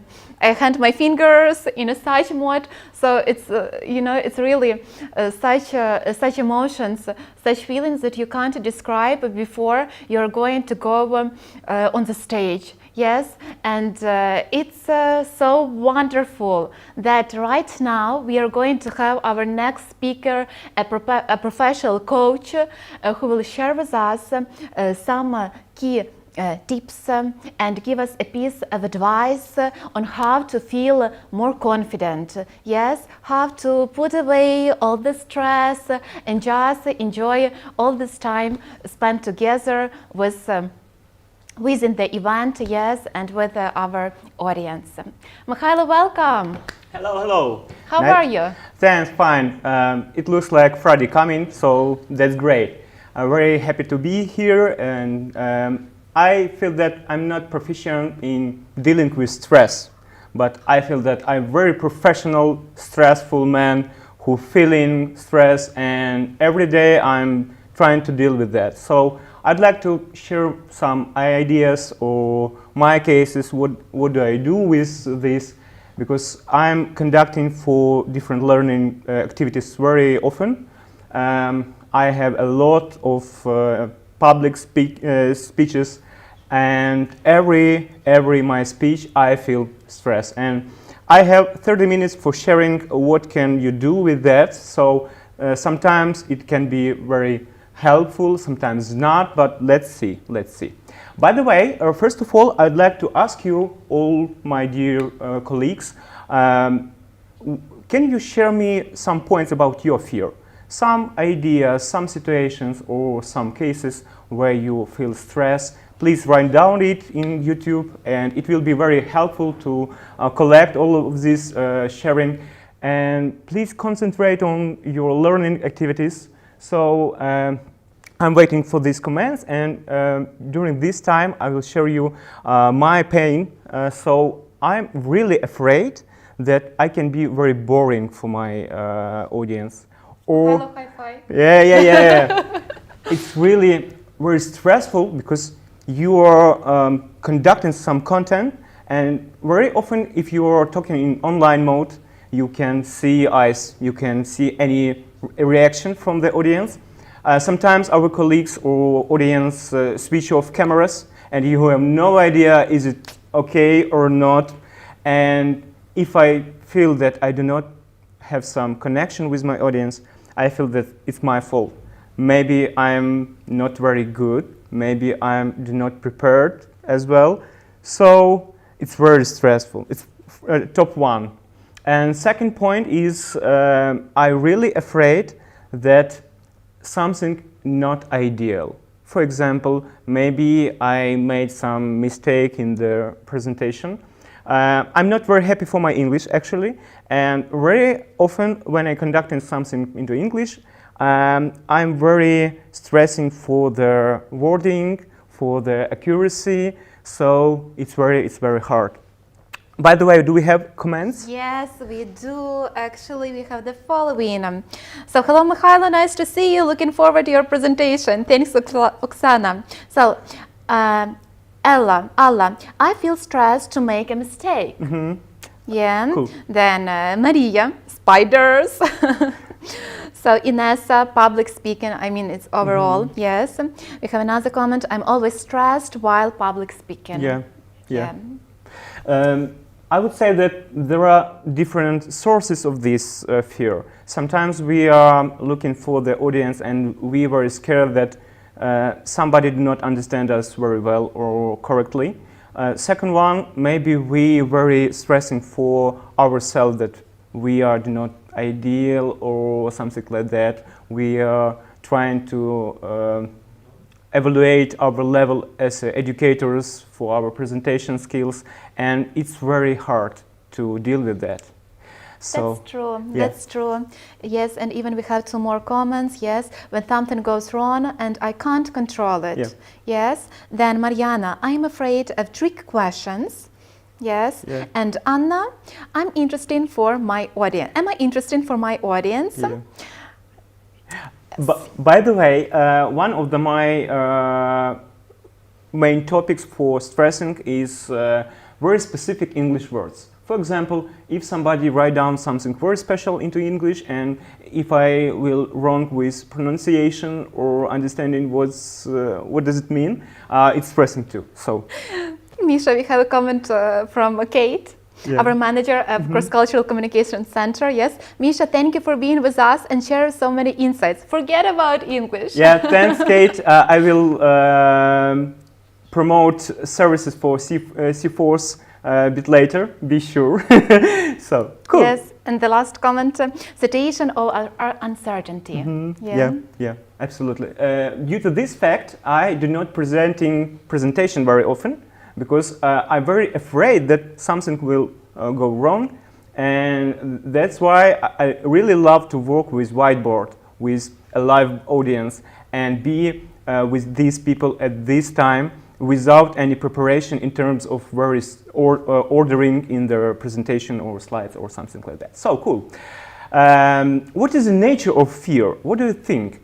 What is the core of the fear? As usual, if we are asking this question, very often we are looking for the chemistry or biology. By the way, you can see formula of cortisol, this hormone of stress.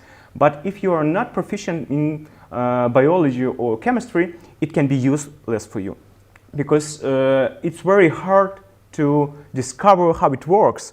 By the way, I really very recommend you to discover in some biology topics and learn more about that, because there are a lot of hormones which impact us. But, you know, I'm debating more than 10 years. I'm taking part in the different challenges, different competitions in debates. I spent more than, I guess, 100 rounds in debates. I won few different debates championships, but at the same time, every debate round is very stressful for me. So I would say that I want to show you other side of the stress. Let's see. I am working with transition analysis, and I really love this topic in psychology because transition analysis has very clear and very easy way to explain hard things.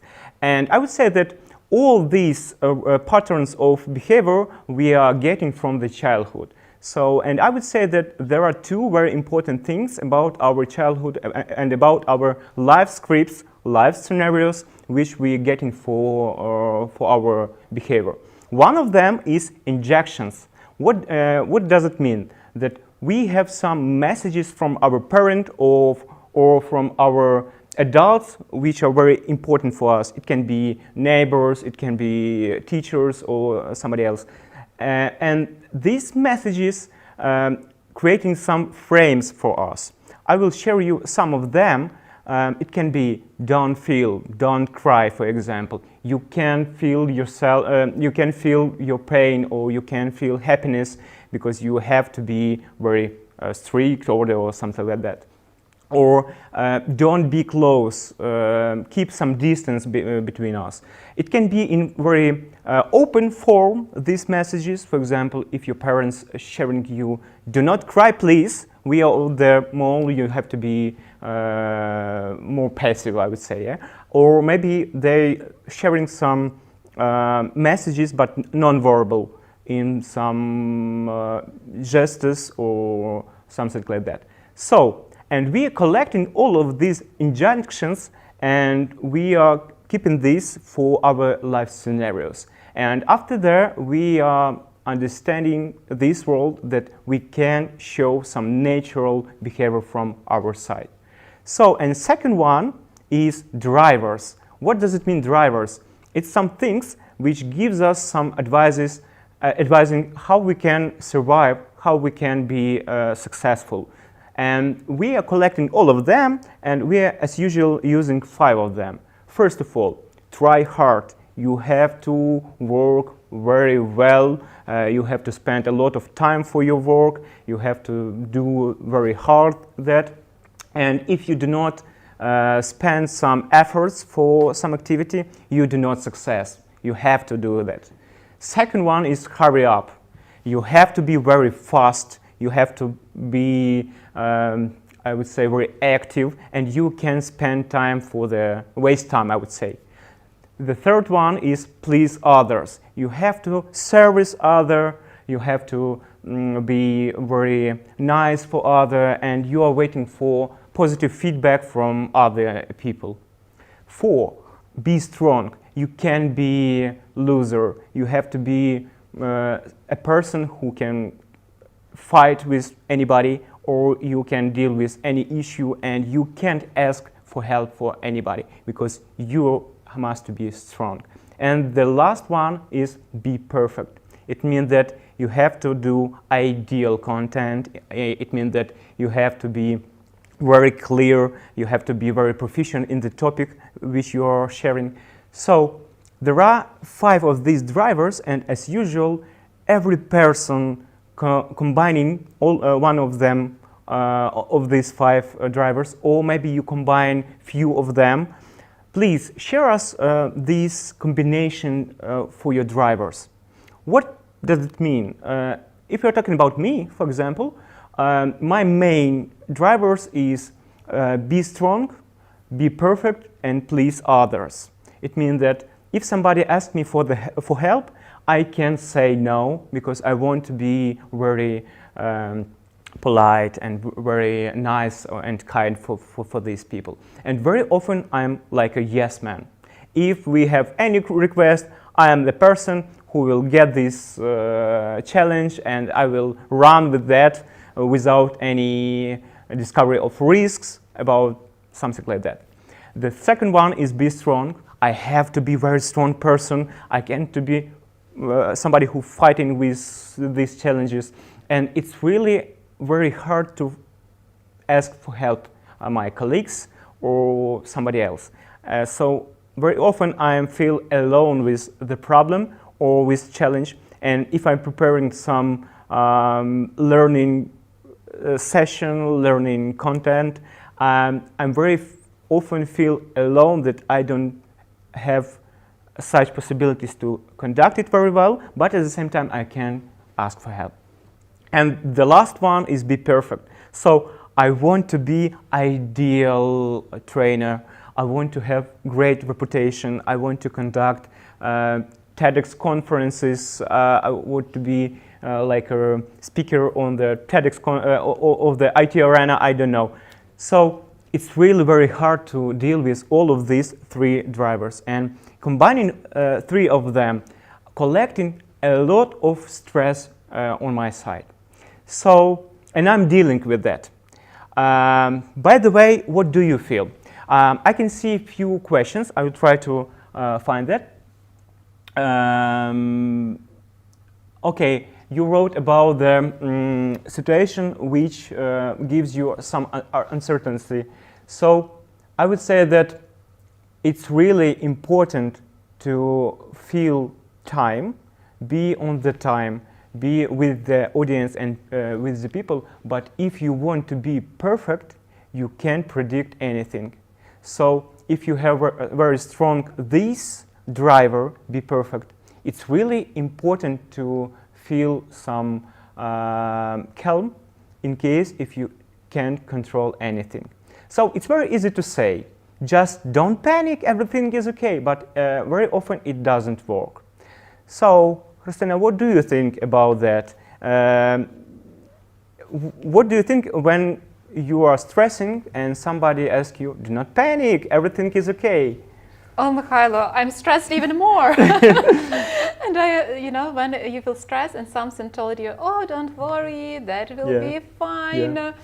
I'm looking and it doesn't work for me. Yeah. By the way, I have one tip. My ritual, which I do before my trainings or some speech, public speaking. Yes, I'm trying to dance. I'm trying to move. I make some exercise. Yes, because when I'm sitting in the chair and when I look at timer and I see this count, 10 minutes, 5 minutes to the beginning, I'm sitting inside and I'm more nervous even, you know. I have to move.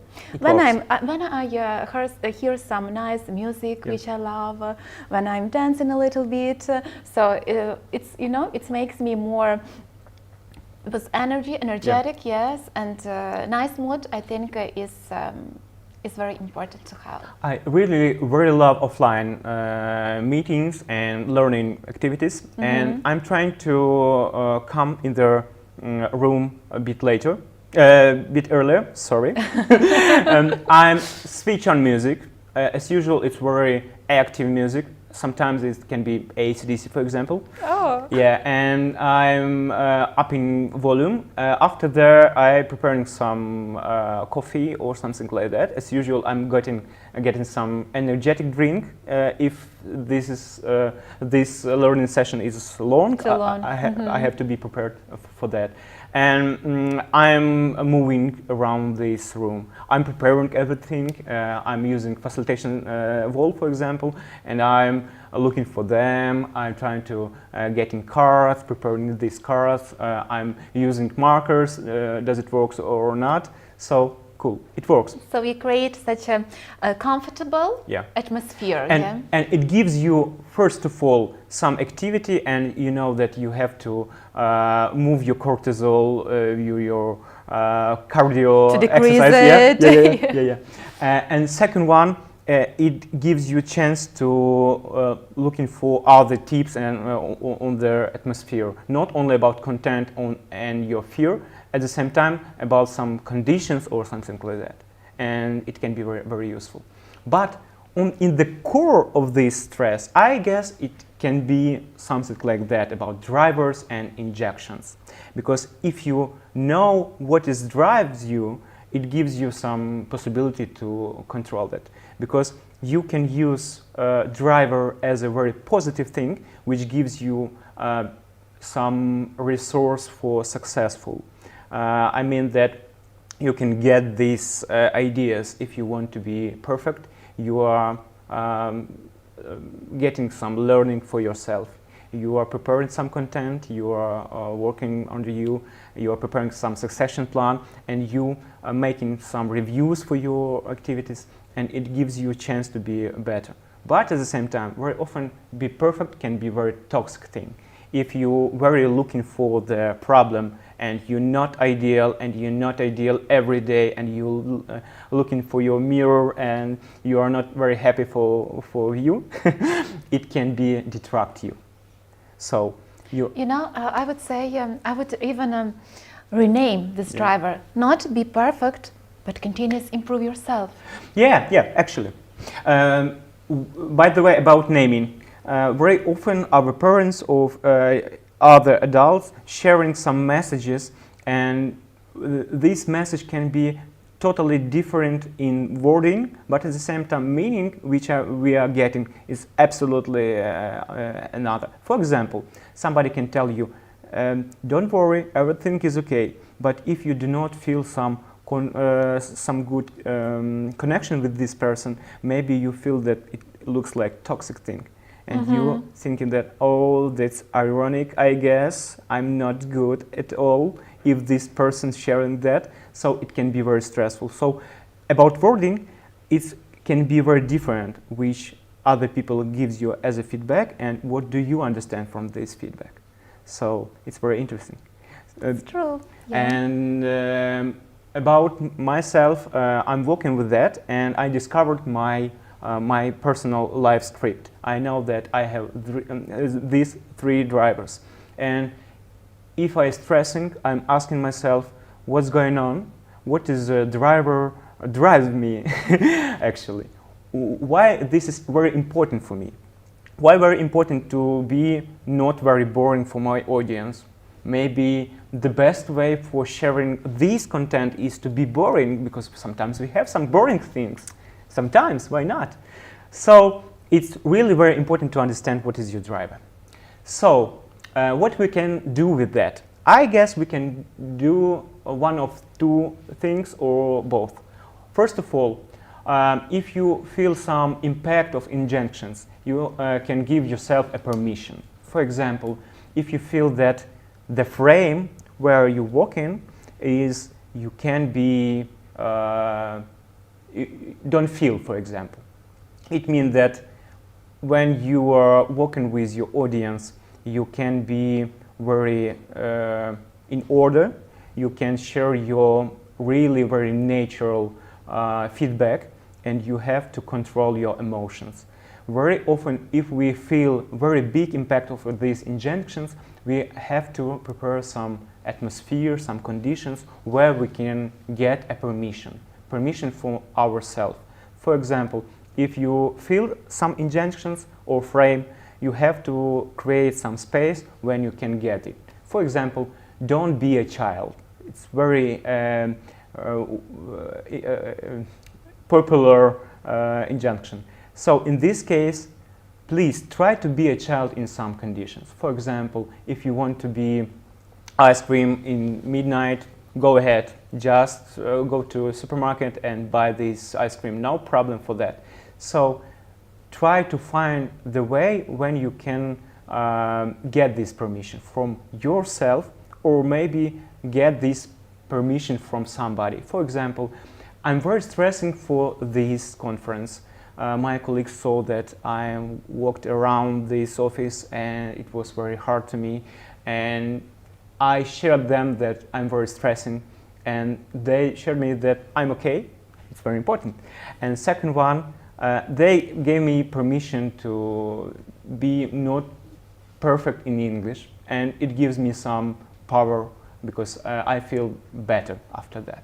So sometimes it's very important to get permission for yourself, but also you can use this permission from somebody else. For example, it can be learning partner if you are preparing some learning activity in the company, or it can be your manager. Maybe you are very stressing for some tasks, for example, and you are scared that something can be wrong in that, so just get permission.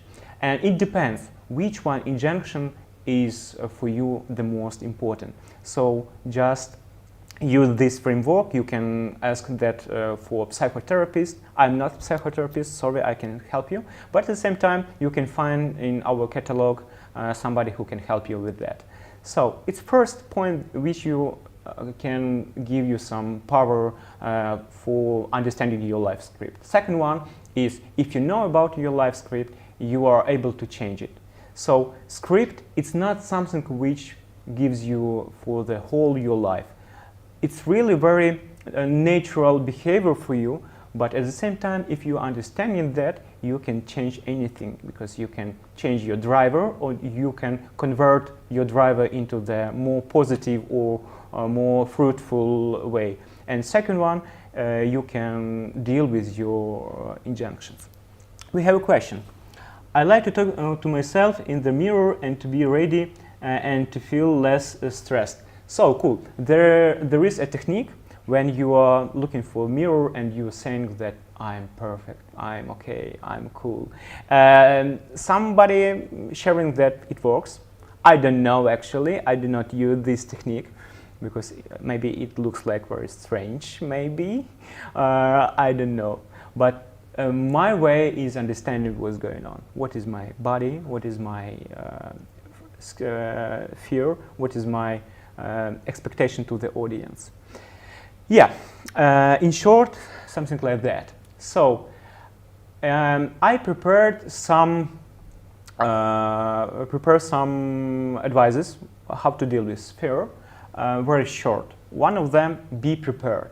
It's not only about your presentation, it's not only about your content, but at the same time you have to carry on conditions in there.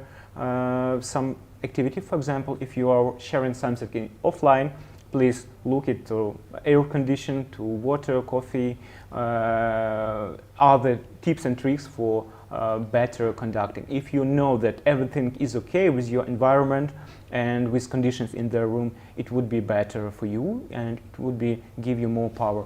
And second one, if you do something online, very often I'm starting my online sessions with audience from some contract that we are on online mode, and very often we can control everything. So be polite in case if I make some wrong, or if we face with bad network or something like that. So be prepared in this case, and if you have some content very well, it gives you more power. And if the first one, when you're sharing this content, you can share it for your audience that, hey guys, I'm sharing it firstly. It's very important for me, very stressful. Please share me the feedback. Is it okay or not? I will try to deal with that, or I will be more open and flexible to your learning needs. Second one, try to discover your audience. It's very important to know who will be your participants in some training or something like that.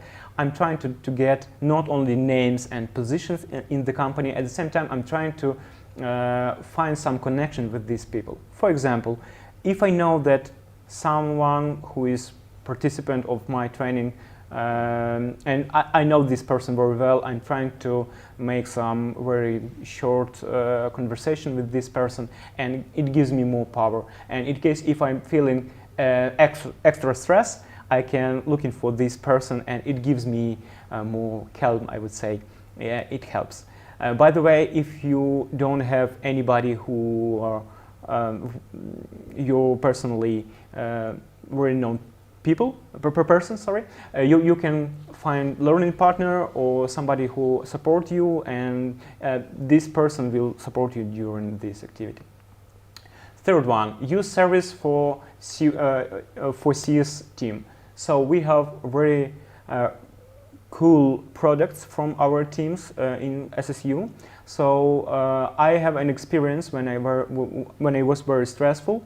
I got some like a session to preparing with our colleagues, and that's not only about English. At the same time, they can help you with preparing some techniques, icebreakers, whatever, culture differences, and it's very powerful instrument, and it gives me more calm, and I would say I felt better after this conversation, because it gives me some, first of all, advising how to deal with my challenge. At the same time, it was great support from the professionals. I strongly recommend to you that just find it in our Confluence page. So, next one. Get the right level of responsibility. Very often we are, as trainers or teachers, we are getting a lot of responsibility under the process, people, and it can be very stressful. You have to understand what is your part of responsibility and what is the part of responsibility of your participants. For example, if you are sharing some content and you sharing some, for example, exercises, your expertise and your responsibility is content. At the same time, if your participants do not work with activity and they do not growing, maybe it's not your fault, maybe it's part of responsibility of your participants. As usual, I'm sharing this contract with our participants, and I'm sharing what is my part and what is the part of these participants. Next one, work in team. That's really important and really helpful. As you maybe know, my driver is be strong, and I feel some lack of readiness. I'm not ready to share my pains sometimes with my team, and I'm dealing with that. Please work in team, because your colleagues can share you some good words, support, and it will be less stressful. Get a feedback. Feedback is very hard point, because sometimes if you get bad NPS, it can detract you, and you can feel that, oh my God, I will never share the same training because I am loser and I can do anything. So you have to learn how to deal with a feedback and how to get positive feedback as a positive stroke for you. And at the same time, how to deal with negative feedback, because negative feedback is getting you a chance to be better. So if you have very strong driver, be perfect. If you're getting bad feedback, it can be great push to developing. So next point, be open and flexible. Sometimes you can face with conflict with your participants because they have another experience, another cases, and sometimes you feel that it's a bit stressful because I need to fighting with the participants. But at the same time, today we need to understand that it's very important not only sharing experience in format of teacher and student. At the same time, we need to exchange this experience. So I'm trying to be open and flexible, and in case if I'm again some idea, I trying to get this idea for consideration, and I'm thinking about that. The next one, ask for help. If you feel that you are stuck or you need support or you are stressing, you can ask for help. That's okay. I would say if you lost all of this presentation, if you do not find anything useful for you, but you need to get only one sentence from my presentation, ask for help, it's main topic and call to action, I guess. Be honest with your audience. That's okay if you will share about your stress. That's okay, absolutely. You can tell your audience that it's firstly for you, or you're not very proud for your pronunciation and something like that. So your audience will get more understanding for your mistakes. and they will share more support for you. So I propose to use this tip. Cool. I guess we have questions. Let's try to find it. Mykhailo, thank you for raising this topic and disclosing the best tips and tricks. Maybe you have some questions. Maybe you, Khrystyna, have some ideas for Misha, I just want first of all to tell you a huge thank you for being so sincere, open with us and sharing such vulnerable moments. Yes, I wish I could knew much earlier all these secrets of perfect public speaking, and I think I will take into account for sure your advice and your highlighted points. Thank you so much. So I see that we have only recognition for you in our chat. So thank you so much for being with us and keep in touch. Thank you. Keep in touch. So colleagues, now we are going to have a time for a lunch, yes, because we have to take care of ourselves and eat something tasty. And just let me tell you just a small gentle reminder that we still have the open voting for our top learning innovator of 2021. So still have a chance to use it. Okay, see you back at 1 p.m. Bon appetit. There is one thing that moves you,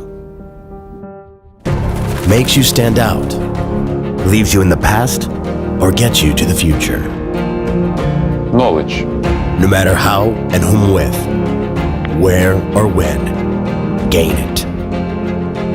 To unbox thinking, beat the status quo, get to the future. First, rise above and outgrow yourself. For many times.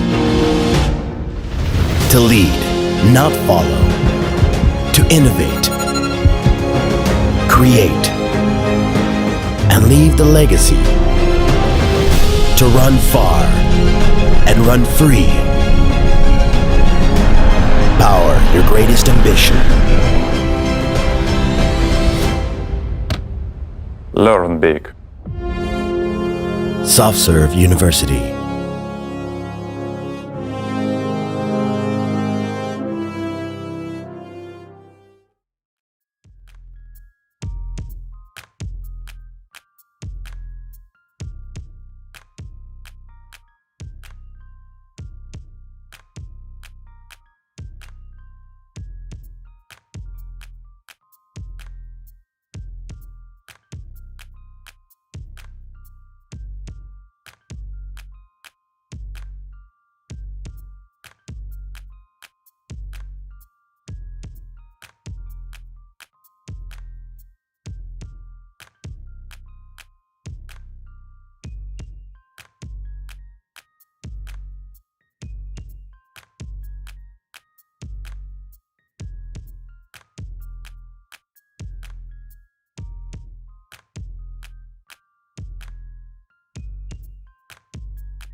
Welcome back after our lunchtime. So colleagues, you know, education is the most powerful weapon that you can use to change the world. So deep quote highlighted by Nelson Mandela. And you know, nowadays a lot of organizations are trying to follow this trend. They are trying to make all efforts that ensure that our trainings, skills are up to the date in this changing environment, in this VUCA world. I'm so glad that our company, SoftServe, as well understands this and dedicate a lot of resources, yes, to grow learning culture within our organization among our people. Can you imagine that we have more than 900 learning contributors so far? And today with me is one of our top learning contributor, Nataliya Kuba, Center of Learning Excellence Director. Hi, Nataliya. Hello, Khrystyna. Hello, colleagues. So nice to see you here near me. How are you? I'm fine. What about you, Khrystyna? I'm not stressed after Misha trainings, yes, so now I'm calm. And at the beginning, can you please tell me a few words about your role and your key responsibilities of Director of Center of Learning Excellence in a nutshell? As you know, that Center of Learning Excellence is organization, part of SoftServe University, which has a variety of functions. So in a nutshell, we drive learning innovations. So we put our efforts mainly in the development of learning culture, capability and capacity of our L&D organization, which help us to produce actually learning experience and learning results. So we do this with a variety of functions, and actually learning partnership is also a part of a Center of Learning Excellence. So here we connect learning need and the very best and effective learning solutions, learning practices, and we are in the process of constant change management, constant improvement. So this is an ongoing process of like making our processes better, making our results more visible and actually easier to interpret and apply to make better decisions, to provide actually the learning experience in the most valuable and most relevant way. So here we are. Okay, so thank you, Nataliya. So I know that beyond all that things you mentioned before, yes, you're a mentor, you're a trainer. So please share with us what inspired you? What inspired you to invest your time, your energy, other resources, yes, to contribute really so much? Okay, so this may be like a very interesting story. You know, I am a person, it is forbidden to share, for example, caliper results in our company. However, I will tell you just like one moment that my internal structure is 100%. So for me, it is the most important part of any decision, any activity, any things I do to be connected with my values. And the most important thing for me in like being an educator is be connected with my values. And values are not things which we perceive day by day, for example. They are a fundamental part of our personality, and my personality was formed through a certain experience by certain people, by my family. And I am 37 years old, and I remember times of 90 years in Ukraine. However, we in our family, even when we didn't have any extra money for something, however, for education, for passing, for example, extra course on some foreign language, or getting like good education, like higher education, was always a priority. And my grandmother was from like small village, and she was a teacher, and she started her career of teaching when she was 16. And for me, in my childhood, as well, was like, okay, 16 years old. And now I'm thinking, okay, what what was the experience of that child. 16 years old girl started to teach others during Second World War. And my parents, they also have several educations, and in my family there are a lot of people who are from villages or something else. However, they did them by themselves. So education was always a priority and something to focus on in my family. Very nice. Thank you, Nataliya. Yes, so we know that education is the best investment ever. Yes, it's like a dynasty of educators. Okay, good. So actually, what is your passion here? So, my passion is to take part in something big. And I do believe that education and learning itself, constant development, I do not perceive education as some formal process. However, these things help us to make our lives better. They influence the way we live. And true. When we experience something bad, we always can decompose this till the level that someone just doesn't know something, just is not able to do something. So anything can be fixed with learning and development. So this drives me a lot. And also, I am inspired by people who would like to learn. And I just know my professional mission, and my professional mission is to help people who would like to become better, And the key is help, and the other core part is people who would like to become better. This is not about me or someone else, this is about each learner. Okay, so thank you, Nataliya. So, now you're a professional speaker, trainer, but let's go some years ago. Okay. Can you remind your first, trainer? Can you remind your first mentorship connection? What did you feel at that time? Any fears? Yesterday we were talking earlier, by the way, with Mykhailo about some fears, yes, public speaking and that things. So can you imagine your feelings? How was it? Were there any, epic fails? I had a lot of experience, for example, of interacting with people, cooperation and speaking. During also my school years, I was one of that kids who you should protect the honor of school, speaking on some events or something like that. And during my students years, I applied to a lot of projects, educational, international. So I just aspire any experience I can just apply to. So when I conducted my first training here at SoftServe, it was in 2010, I was afraid.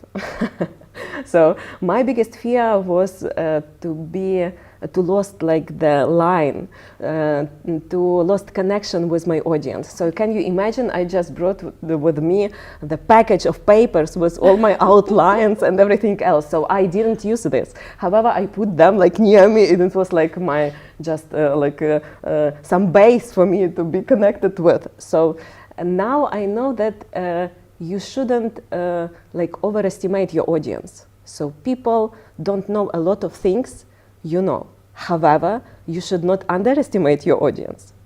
You just should be connected with your audience. So you should know your audience. You should concentrate on their needs, because learning with a trainer, with a mentor, is not a competition when you should show your expertise or something like that. This is a collaboration between people who are adult, who have some goals, conscious aspirations, and when we collaborate, when we know what is the common ground of this collaboration, so we can achieve these goals actually. So this is a collaboration, not a competition.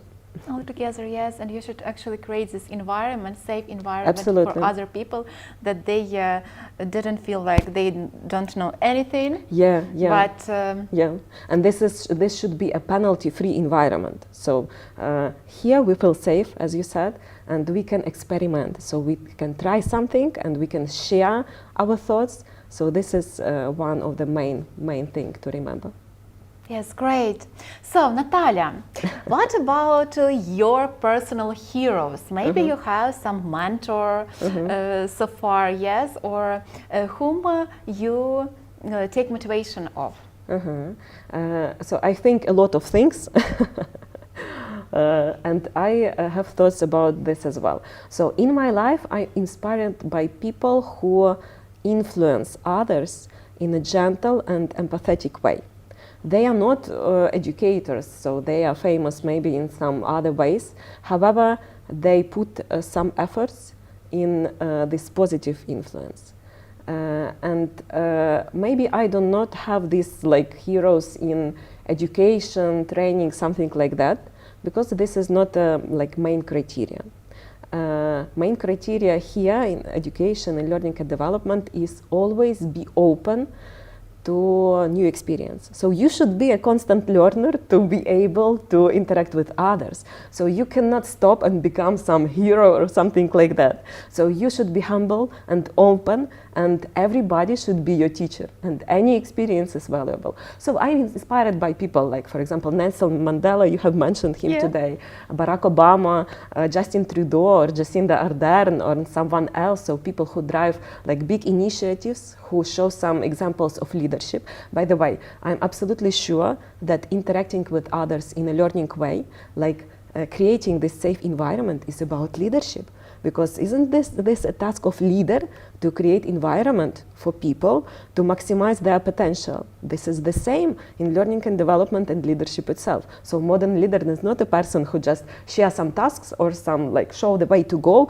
and then control the result. However, these people should like be architects of the environment for others. And this is the same in learning and development as well.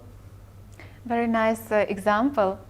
Yeah, so and maybe there is some practical advice you would like to share with our audience? Sure. Because you have here all learning contributors and maybe some, I don't know, key top thing by Nataliya. Key thing by Nataliya would be about having your own philosophy, knowing your mission. You know, I have mentioned that I should be in connection with my own values. So you should be self-aware. And any decision when you share yourself should be conscious. So not be like, I don't know, pushed or stimulated by some like factors which are not consciously think it over by you. So think on your personal motivation. So why should you do this? What will this bring personally to you? How this is connected with things you believe in. For example, my rule in management, in leadership, in learning and development overall is a golden rule of morale. I don't know if you know what I'm talking about. So this is a rule of, so one example. So the teacher was asked, so they asked teacher, so what is the phrase, the rule you can just pass through all your life? And teacher answered, this rule is caring of others. This you can just be with during all your life. Do you know who was that teacher? Don't remember. Can you share with us? Confucius. And there is another phrase. So if you would like to be treated in some way, just treat others this way. And if you would not like to be treated in some way, do not do this to others. Do you know the source? It's all about like a kindness, yes? Yes. So we should take care of our people and, like just simple way. And actually it's a recommendation to all leaders and to other people to be kind, to think about people, because sometimes goals, some tasks, it's like one thing related to your project or processes, but another things are people. So you should have this empathy. Absolutely, and everything is connected. So do not do some experiences to others. You would not like to just like be in that experience by yourself. Okay, good. So today as well we were talking about different kinds of fears. Fears of public speaking, fears of I don't know, being a trainer. So what is your fear? My current fear? Current fear, it can be now. Actually, you know, I don't have fears in like learning and Fearless. development. I thought about that, Khrystyna, actually, and I do not have fears. There are some maybe expectations, something like that. However, for me, the point of differentiation when you like have fears and then you just enjoy the process. You enjoy this interaction. And good learning interaction, good learning experience for me, this is the experience which I enjoy as well. When I do not fear something, however, I aspire this interaction. I want this experience, and when I say people that it is so nice to like meet you and see you today, and I appreciate a lot that you have this interest in the topic in which I am interested as well. I'm saying this sincerely because I actually would like to meet these people, interact with them. So I do not have fears here. You know, your answer is going a little bit to my next question to you. Yes, when we talk about success. So when you feel that some event organized or conducted by you was successful, I understand that it's about enjoy, yeah, when you enjoy this moment, but do you have any things, how you measure the success? Personally, you mean? Personally, as an educator? yes, of course, because of course we can say about so some model of Kirkpatrick, yeah, exactly. so on and so far. But Okay. personally, for you. So personally, I just notice moments when people like say, I have an insight. So I would like to share my story. And you know, some time ago I received a comment when we just like discussed some like learning experience, and one person told me that, okay, so this guy was too active, so he asked so many questions, and like this was like too much. I said, okay, we perceive like this reality in different ways. For me, this is like golden person in my training. So when people are engaged, when they share and actually they engage others, this is the most like touching moment. This is like during that learning experience. Then when people just get back to me and they ask questions and they share and we connect and we just follow up on our experience within some like next level of our relationship after that education. Because you know that this experience creates value months and years like later when you apply, when you try, when you actually execute that behavior on practical level. And then when people get back to me, I'm just happy. Nice. So Nataliya, you know, now we have the end of 2021 and we have this festive time preparing to the Christmas holidays, New Year, and very soon we'll have 2022. Yeah. So can you please share with us some trends for 2022, maybe some strategic plans that you see for learning and development in SoftServe? So, you know, I guess that trends and actually our strategic priorities are connected because we should like address the trends. And I do believe that this thing is about integration. So learning experience as an integral part of any like human experience. I would not even say professional experience. However, we live our lives and we learn in that like flow of life during our work activities, during our personal activities. And if you do some learning as a part of your activities and then you come back to your reality when you do not have space to experiment, to apply these things, so this is about like use it or lose it. So how to integrate, how to connect these experiences better. So how to create environment which is not only like training environment, however environment when we interact, when we collaborate, where we create our professional results. And this is about ability and capability to develop talents actually, and this is a strategic goal to increase this ability and capability.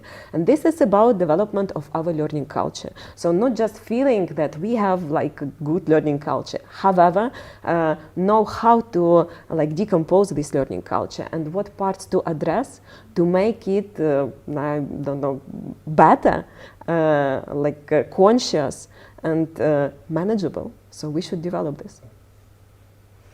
Let's do our best to make this real. Sure. question. Yeah, so I propose to look at our chat. Yes, so colleagues, you still have a chance to ask any question you would like to Nataliya. So far we have the following things. So from Ira, nice storytelling, Nataliya. Oksana, Nataliya, thanks for sharing your own inspiring life stories. Question number 1 from Ira. Nataliya, how to work with the biases that impact the interaction and communication a lot? I don't know what exact biases are mentioned here. However, to combat any biases, so you should make these biases visible. So, okay, so we have one more question. How does mentoring and training colleagues impact your own productivity? My own productivity is boosted by sharing with others. So, you know, you can perceive the world as a place when we have like less of something, so we should like grab more and have more, or we should see this as a lot of opportunities. And when you share, you just like take more, and this is like a process of like mutual enriching. And getting back to the biases, so you should be self-aware to feel confident, and you should know your triggers. You should know what actually stops you from being like yourself, not being better, not being something else. So we can become only ourselves in this life. So be yourself and try to be better version of yourself. So interact with others just naturally. You know, that is true, and these words are very close to me, because I know that when you are trying to play another role, people feel it. Absolutely. They feel it anyway, how good actor you are, yes? Yeah. So when you are yourself, just a simple, you are relaxed, it's the best that can be ever. Yeah. So one more question by Oksana. How does personal growth play a role in developing as a trainer or mentor? Personal growth in a role of trainer and mentor. Yes, how does personal growth play a role in developing as a trainer mentor? Yes, I think it means like I want to be a mentor, but in parallel I'm developing myself like an individual. So how does it impact on me as a trainer or mentor? These things are actually a part of holistic picture, you know. So you are just in the process of your professional experience. So you become better and better in your profession day by day. And this is like organical part of being like educator, something you can share. Then when you just increase level of your maturity, and for me everything about like being able to interact with others in developmental way is about your own professional and emotional maturity. So when you become more mature, so you like enjoy this process like better and better. And maturity is also a process of like gaining day by day. You cannot become mature like one day and then yes, absolutely. So work on yourself and like execute and plan your own development. Everything is connected. Yeah, that is true. And maybe you can share with us some of your hobbies. So I have two small kids. I have like a lot of hobbies.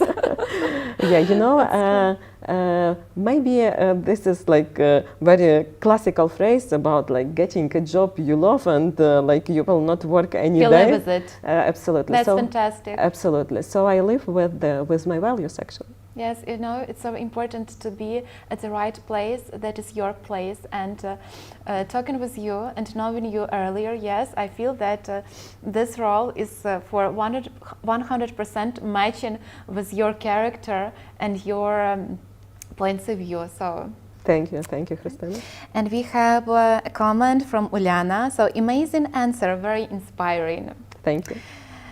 And big thank you from myself to you. It was really true, it was sincere, it was open talk, and thank you, Nataliya, for being with us. Thank you, Khrystyna, thank you, colleagues. So I'm wishing you a great learning experience as educators and learners as well. Thank you, Nataliya. So, guys, you know, today we are talking really a lot about agility, in particular about learning agility. And did you know that there is a Neuro Leadership Institute that research and teach everything about growth mindset? Yes, did you know it? So, today we have an honor to have with us an external expert in this area, and actually the representative from Neuro Leadership Institute, Ozlem Berber. Ozlem, are you with us? I am with you. Are you able to hear me? Yes, I am. Thank you for joining us today. So glad to see you on the other screen at TV. Thank you How very are you? much. Thank you very much. Yeah, it sounds like it's very engaging and lovely content you're, providing here. I was lucky enough, I got the chance to listen to Nataliya a little bit, and I'm looking forward to spending this upcoming hour with you all. So that's fantastic. So I won't take any minutes of your time. So we are very excited to hear your speech. So welcome, and the floor is yours. Great, thank you very much. So my name is Ozlem, and I'm representing the Neuro Leadership Institute here. And I really want to share with you the neuroscience behind a growth mindset. And I'm hoping and trusting that it will add another layer to everything that you have been talking about up until now. So in Neuro Leadership Institute, our aim is to use science to make organizations more human. So we are a brain research-based company that combines the brain reactions to the ways we learn and how we can interact in organizations, exactly just like you said in the beginning, to be more agile, flexible, and adaptive to this volatile world that we all are living in. So I trust that you will be engaged, and please use your comments function, and I'd be happy to answer if there are any other questions. Make sure you have a pen and paper handy. You may want to reflect from some time to time. So today is really about helping us being more agile and flexible in our everyday activities by applying practices and tools. And before doing that, just in order to look at the relationship of your brain with change, although unfortunately I'm not able to see you, but follow me on. Would you please all cross your arms for me for a moment? Just sit back and cross your arms. Thank you. And now cross your arms the opposite way, please.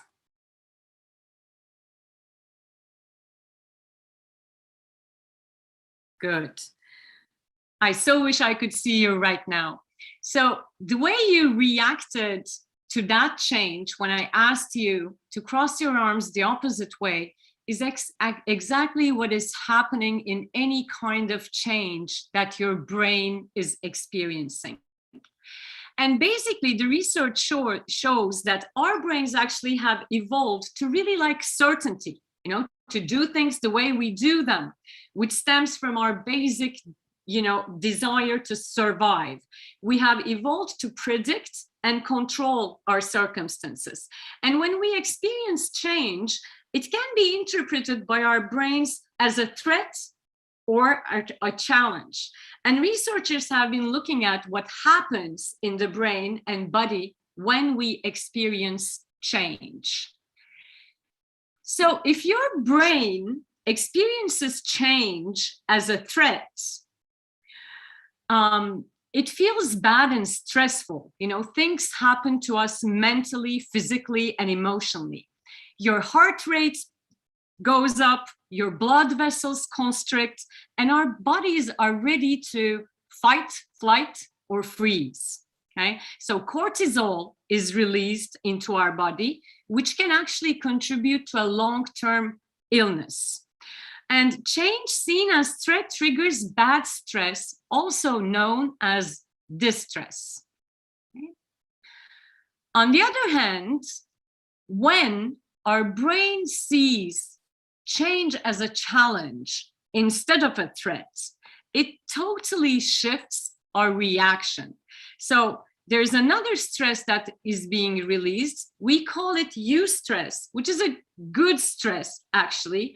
And it activates your ability to see, have a wider perspective, and also be able to collaborate. So it's more open-minded. It's feeling much safer when you experience it as this. And rather than constricting our blood vessels like distress does, eustress expands our blood vessels, allowing oxygen-rich blood to get to our brains more easily, which also allows us to be able to be more focused and concentrated because motivational drive kicks in. So the good news is when we notice how our brain perceives change, we can adopt a specific mindset. And that's where mindset comes in. The ways of thinking about our personal abilities, including our beliefs, how much skills and abilities we can over time, is the way we see it. We call it mindset. There are two different mindsets that you can actually approach from. And your mindset on any given situation is the kind of information you pay attention to. It's about how your brain handles errors and mistakes and the way you interpret your successes and failures. It also impacts the way we learn, and it also influences how likely we are to give up. So you probably noticed that not only in times of change, but a mindset you have, a perspective you're holding towards something is actually impacting your behaviors, your habits towards this, right? So we are going to speak about two mindsets here.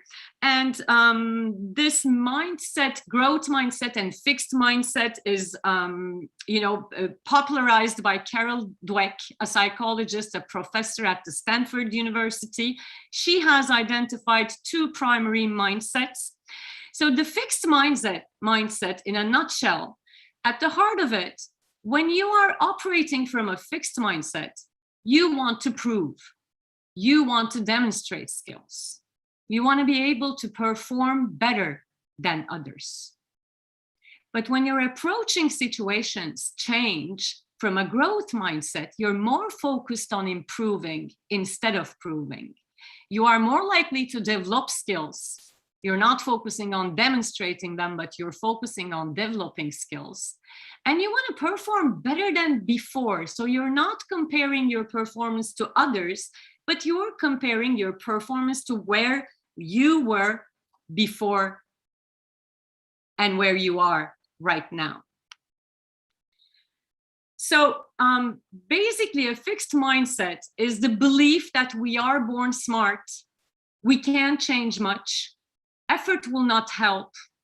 And of course, when you feel like you're not good at something and you can't change, you see feedback is a threat.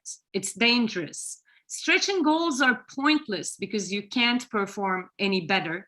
And other people's success is a problem when you're operating from a fixed mindset because you're threatened by their abilities and successes. Right?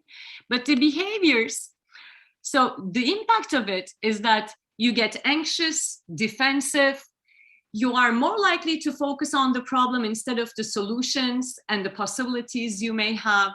And it triggers negative emotions in you, as we talked about the distress that is caused. You're more likely to want to keep the status quo and not take risk. And you're probably avoiding problems when you're operating from a fixed mindset.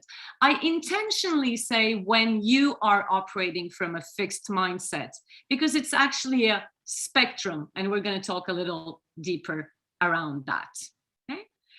And what a growth mindset gives us, it's the approach that we know we are born to learn. we know we are able to change, which actually makes effort central. Feedback is helpful. It's a gift because I want to grow, I want to learn, I want to evolve. So I'm more likely seeing feedback is helpful. Stretching goals are good because I have a potential and I have make more use of my potential. And also another important distinction here, other successes actually inspire me. It's an opportunity to learn instead of seeing those successful people as a threat. So these are the behaviors that a growth mindset triggers in you. So you're much more able to adapt, to improve, to recover. Recovery is a great skill of growth mindset because you're okay with experimenting, you're okay with making mistakes, and then you can learn from them and recover. You're more open to develop and recalibrate. And as I was saying earlier, if you have already started looking at yourself and labeling yourself as having a fixed or a growth mindset, please don't do that, because mindsets are not statistic. You will probably finding some places in your life, some competencies maybe, that you are approaching from a fixed mindset. And in some other areas, you will find yourself approaching from a growth mindset. So just reflect on it, and feel free to write it in the chat if you want to, but even if you don't, please reflect on it. What is one area in your life you find yourself having a fixed mindset? It's just an opportunity for you to notice. I definitely have a fixed mindset around singing. I can't sing, I can't learn, and I hate receiving feedback around singing. So just reflect for a moment what's going on for you around that.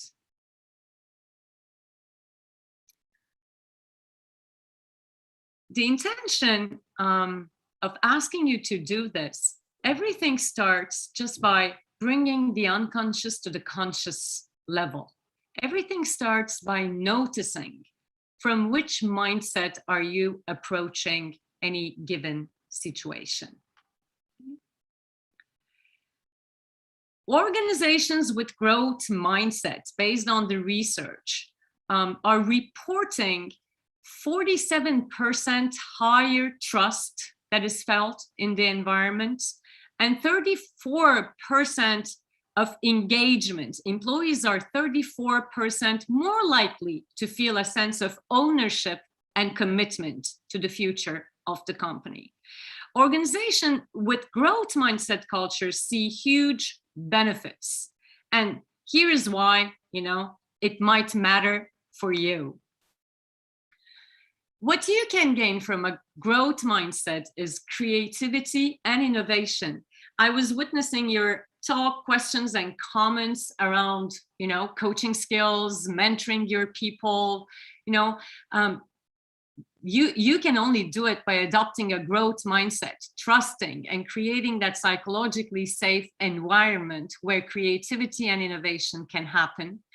You will have people more resilient, more persistent, definitely a higher performance and well-being also. These are what you can gain from a growth mindset environment. So as I said earlier, the first part of it is really starts by noticing, where am I? And the intention is when you notice where you are in this mindset approach, you want to shift it to a growth mindset.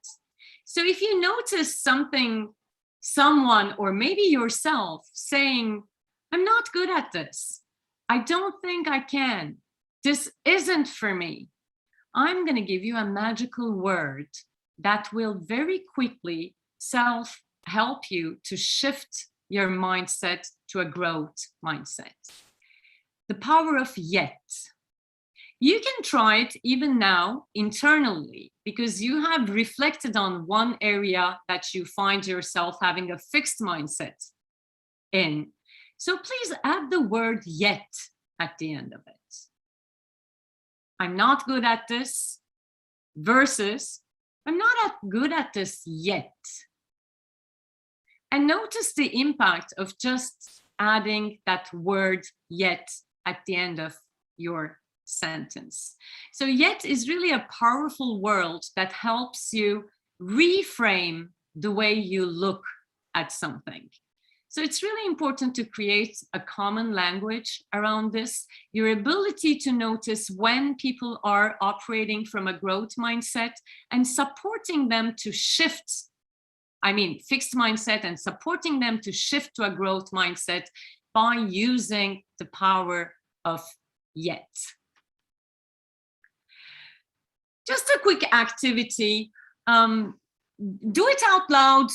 I don't know in which situation or in which setting you are right now, but just take a moment and read the color of the word out loud, but not the word itself, and time yourselves while you're doing that.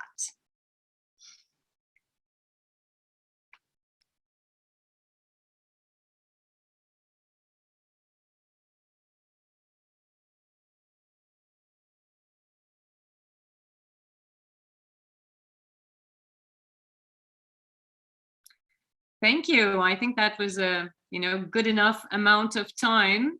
So would you please do it once again now that you have practiced once, and time yourselves again and see what happens.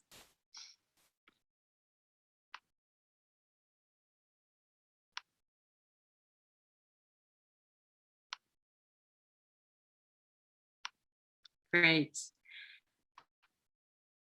It feels good to progress over time, don't you think? I'm not able to see what's going on the app, please. So, Ozlem, the second time is much easier. That's true. Practice is everything. And by the way, taking the occasion, I would like to read some comments that we have in our chat. Yes, so our colleagues were making your exercise with crossed hands. There was a comment that, wow, that was weird to change the direction. Yeah, as well. That's such a great reminder that we apply different mindset in different spheres of life, yes. And from Olena, we have a comment. It is easier second time. Practice, practice, practice, and one more time practice. Yeah.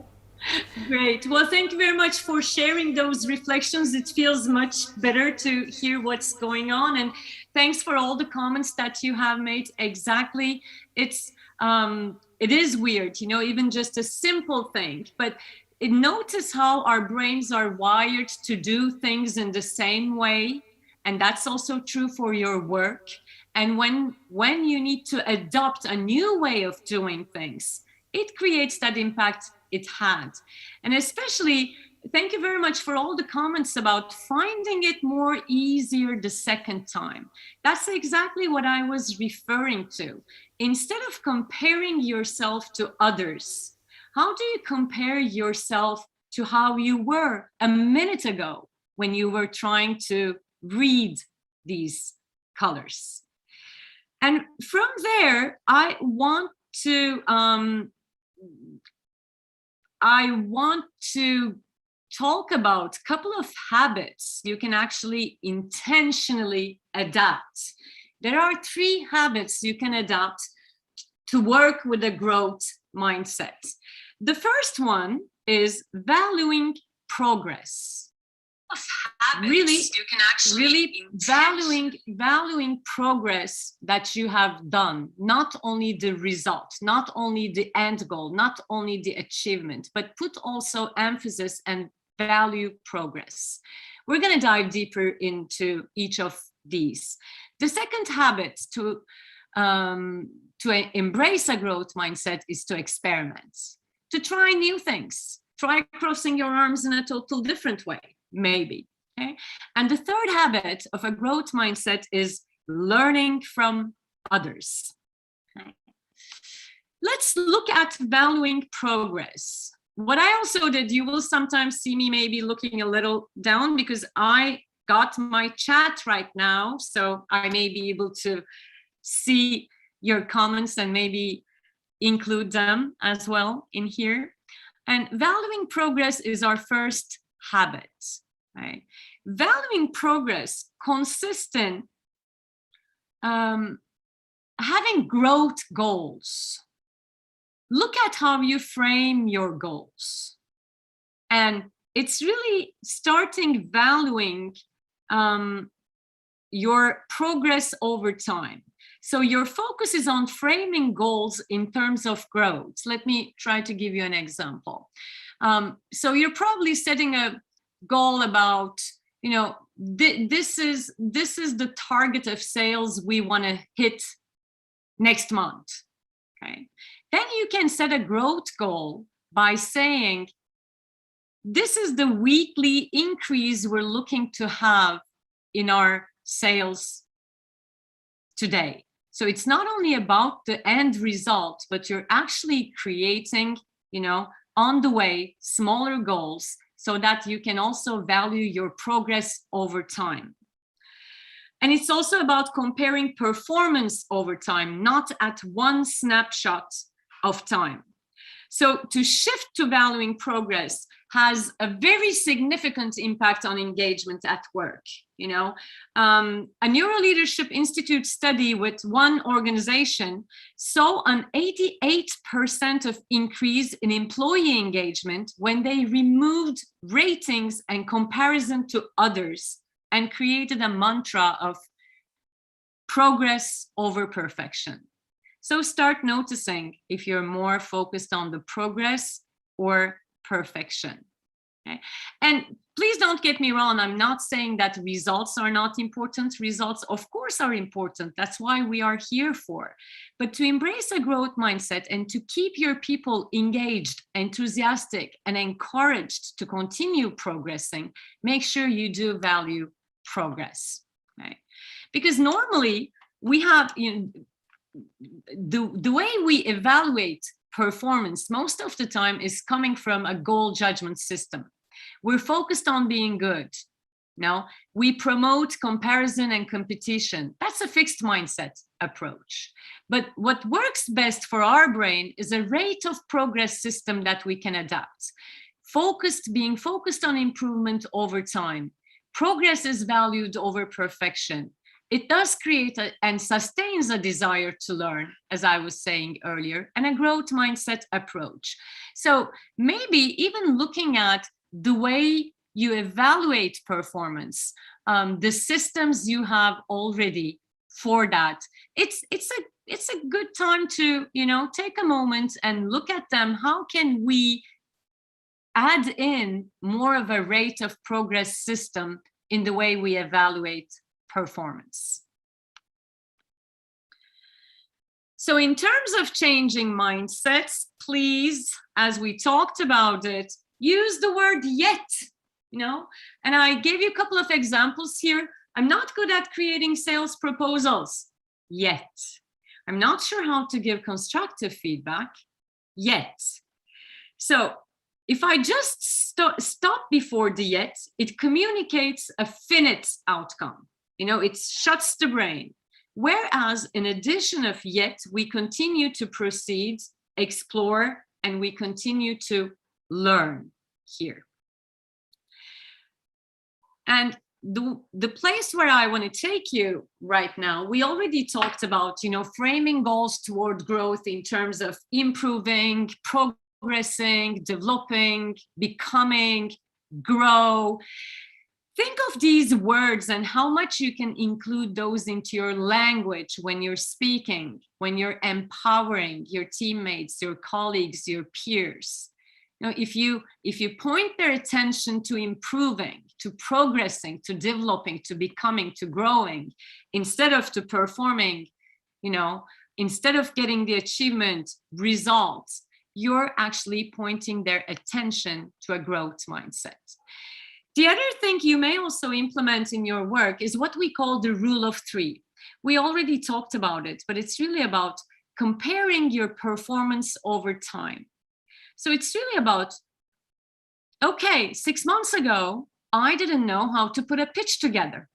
Now I'm able to pitch general ideas. I may still struggle with defining problem, you know, this solves, but in 6 months, you will be able to define the problem in one concise sentence. So when you're setting goals for yourself and for your people, use the rule of three. Start exploring.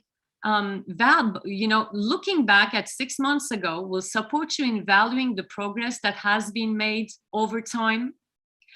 Seeing where you are right now gives you an opportunity again to see what you have already achieved, because our brain sees threat much quicker than it sees rewards. So most of the time, our automatic tendency is to see ourselves where we are right now and, oh my God, there's a lot I need to achieve. So you're looking for what's missing when you are in an autopilot. So it really requires consciousness and a growth mindset to see the achievement, to progress that you have been made. And why is that important? Because this is only how we are still flexible, able to learn and able to grow. And you want your people to be enthusiastic and empowered in terms of their growth. You want them be willing to grow. So please apply the rule of three so that they can see their progress over time. The second habit of adopting a growth mindset is experimenting. Experiment. Why experiment? Why experimenting is important? You probably have noticed with this volatile world and all the changes that are happening, even just the impact of the pandemic we're all going through in the last couple of years, old ways of doing things, old style leadership does not necessarily help us today. No, we need to adopt, we need to find new ways of approaching and new ways of doing things. So experimenting challenges us to rethink our approach to the progress and business goals, objectives. It emphasizes innovation. Experimenting also allows us to embrace failure, as we were talking about the recovery skill of a growth mindset. And it challenges us to create a culture and language to mitigate fear. In order to be able to experiment, and by experimenting, you will create a much psychologically safer space in the environment that you are working. And it also requires us to accept that, new ways of doing things might not work, and that's okay. I don't know if you have heard this quote of Edison that I love, when he was inventing the light bulb. A reporter asked him, how did it feel to fail 1,000 times? Because I think he came up with the light bulb at his 1,000th attempt. And Edison replied, I didn't fail 1,000 times. The light bulb was an innovation with 1,000 steps. What a beautiful way of, embracing growth mindset. It was only, 999 attempts, steps to get to the light bulb at the end. So let's look at the mindset of experimenting. A fixed mindset would want to stick to the same strategies because they don't want to fail. Actually, when I say they, I'm talking about all of us. When we are operating from a fixed mindset, we don't want to fail, So we want to stick to the same strategies. Even maybe a platform change that is happening can threaten us. We wouldn't want to, try new things here. A fixed mindset will give up and say, I'm not good at this. I'm not going to try so that I don't fail. And mistakes and failures are negative experiences when you are coming from a fixed mindset approach. But on the growth mindset, experimenting, it means trying new things to you. You expect mistakes and failures, and you actually normalize mistakes and failures, because this is only how you can learn and grow. It's only by trying, so that making mistakes, that you can learn and grow. And the good news is, I think we were all born from a growth mindset. How would any of us learn how to walk if we did not have a growth mindset around it? How many times we failed, how many times we fallen off, and then we stood back on our feet again and try it again. So it's embedded in us. We know it even from our childhood. So it's really important to just remember the value of experimenting and trying new things. And also just ask to yourself, what's the difference between making a mistake and failure? And now that I'm actually able to see your comments, what do you think is the difference between making a mistake and failure? If I could read, a couple of comments here.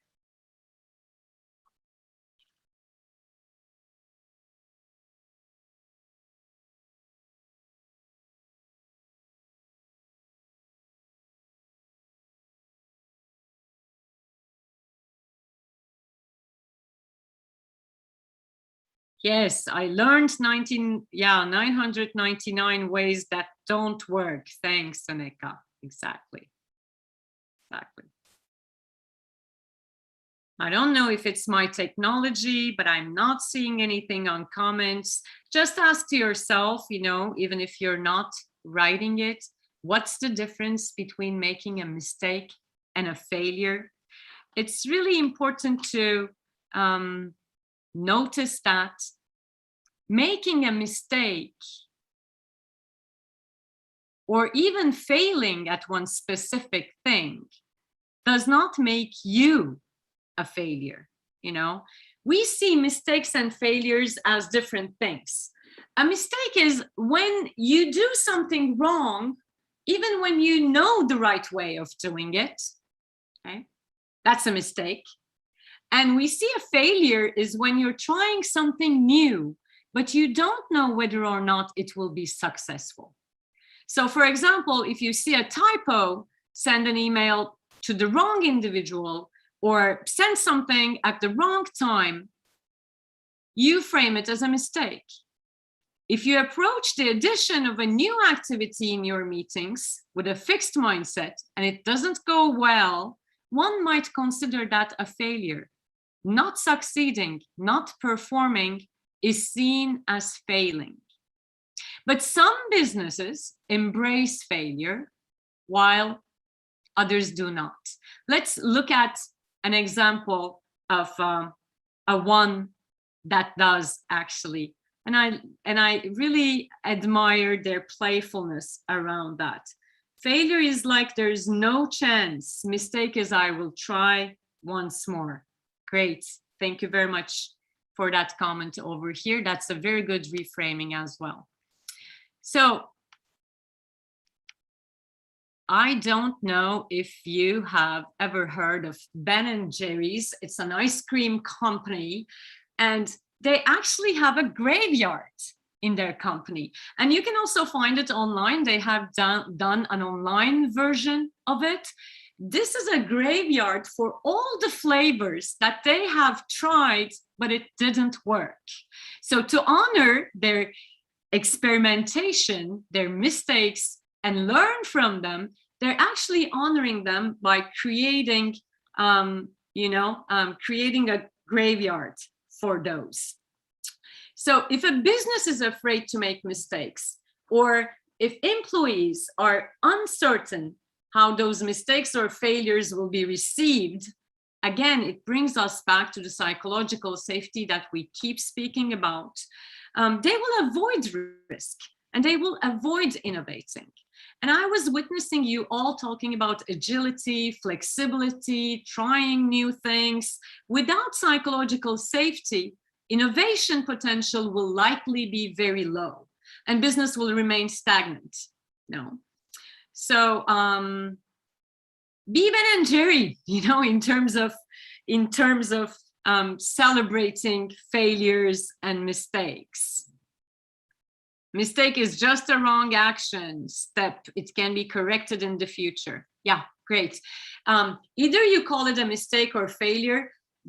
The time you look at it, oh, it can be corrected. I'm learning from it. You are in the habit of experimenting. And it's a very important habit to hold a growth mindset in the whole environment. So let's look at starting to experiment. We talked about the power of yet when we were trying to, reframe our approach of a fixed mindset to a growth mindset. And here comes the other magical word to experiment. Start with the phrase, what if? Continue asking yourself what if questions. What if I consider different career pathways? What if I focused on more than just skills? What if I asked a team member to share some ideas? What if I let someone else try the starter? Okay. So please remember the power of yet, and in terms of experimenting, continue questioning yourselves with what if. So let's say, just to give you an example around that, let's say you are having a hard time in meetings with your team because, some team members are contributing and some are not. You feel that there's too little engagement from some people online and you want to increase that. With a fixed mindset, you would just do the same thing over and over again. Probably you will expect another result, but it won't come. But with a growth mindset, you will experiment different ways of holding this meeting. You may try to experiment with rotating, requests, contributions, or maybe using polls, or by scheduling the meetings at a different time. Whatever it may be, just by trying different things and experimenting, you will find some strategies more effective than others. With a fixed mindset, you will not be okay with making mistakes, and you won't try. You will keep doing the same thing over and over again, and the result won't change much. But a growth mindset helps you to learn from those experiments. It's okay if that didn't go so well. I decided to create polls in that meeting. It didn't work. Okay, what else can I try? There's always resilience and a place to look for opportunities, possibilities, and try new things. So in order to experiment, please find an opportunity to experiment comfortably. Start questioning yourself. What are some places I could reconsider the way I'm working or the way I'm doing things? What's an area, maybe, or a project, or maybe a relationship with a team member that I can experiment comfortably? Try new ways to collaborate and solve problems. And accept that new ways might not work out. If you're coming from that acceptance, you are willing to experiment and try new things with people. These are the strategies to experiment. And as I asked you to have a pen and paper, really, I'm just hoping you're making a couple of notes for yourself, because self-reflection will really support you, even after you're done with your beautiful day full of learning. But it's good to, ask yourselves, what are the places I need to experiment where I can actually benefit from being more creative and innovative in the ways that I'm doing things? It's a great question to ask yourselves. So there are a couple of experimenting ideas just to get your brain going with experimentation.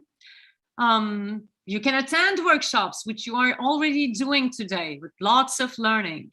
You can create learning groups where you can actually experiment new ideas with, your tribe mates, I would say. You can participate in hackathons. You can try a new tool or a method. These are just the ideas we're offering here, but I'm pretty sure you will find what's the best way for you to start experimenting. So have an eye on that. What are the places you need to experiment more? Okay. So let's talk about accepting that new ways might not work. Again, make use of the power of yet here. Language such as, we haven't come up with a better way to do this. I'm pretty sure you're hearing those languages being used. Reframe it with a yet. You know? Reframe it in a way, we have tried a couple of different ways, but nothing has worked yet. So it keeps you going, it keeps you motivated and engaged in your work. There's a practice tool that I would like to share with you in terms of experimenting. In the do less column, you are looking at the things we have tendency to do most of the time when we are in autopilot. You know, we always are there to the same ways of working, just like crossing our arms, the same way. We have a tendency to keep our mistakes to ourselves, and we think of failure as a loss. So in order to change that, when you find yourself always using the same ways of working, experiment and try new ways of working. Instead of keeping your mistakes to yourself, openly share your mistakes. You know, whatever your flavor graveyard might look like, openly share your mistakes. This will also support you in inspiring others, which we will be talking about, you know, soon. And do less of thinking of failure as a loss, but do more of embracing failure and learn from it. So these are the practical things you can right away implement to your way of working here. A failure is something hard to recover from. Yeah, and that's a perspective too. You know, that's a perspective too. It's really about, well, the bitter taste it leaves in you, I can understand, but when you approach it from a growth mindset, you are more likely to, you may still have that bitter taste of, oh, things didn't go the way I wanted to, but that's okay. I still have the engagement and the enthusiasm to make it work. Okay. The good news is, as a mindset can shift your habits, intentionally practicing those habits, intentionally changing your behavior will support you in anchoring yourself in a growth mindset as well. So think of practice areas, intentional, conscious practice areas that you can actually adapt so that you can come up with a growth mindset. So the third habit of a growth mindset is learning from others. So the value of learning from others, it forces us to rethink who we are learning from and how we make every interaction opportunity for learning. Even, you know, before I move forward, just reflect on, who are you learning from right now? You know, just take a couple of notes around it. Who are you learning from?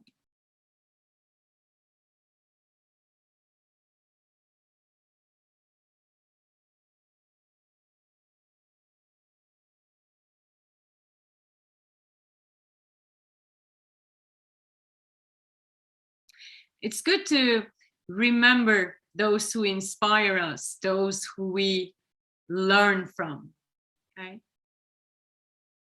And the invitation is, on top of these people you learn from already, automatically, look for who else can you learn from? How can you make every interaction an opportunity for your own learning? I love the question you asked to Nataliya when she was ending, you know, how does self-development look for someone who's coaching and mentoring? That's how it looks, you know, you need to take every interaction as an opportunity for learning. So enlarge the circle of the people you learn from. It's also important to break the cycle of rewarding the expert culture. I don't know what comes to your mind when I say expert culture, but we're too much rewarding the expert culture. And when there is an expert culture, the focus is on proving instead of improving. So make sure you are breaking this cycle. Okay.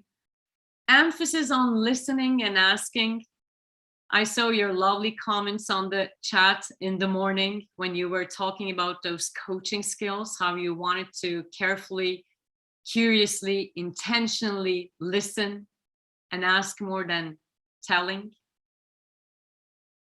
And also sharing what you are learning from your own mistakes. This will make you a role model, a star at walking your talk, you know, in terms of in terms of modeling and infusing a growth mindset into the environment.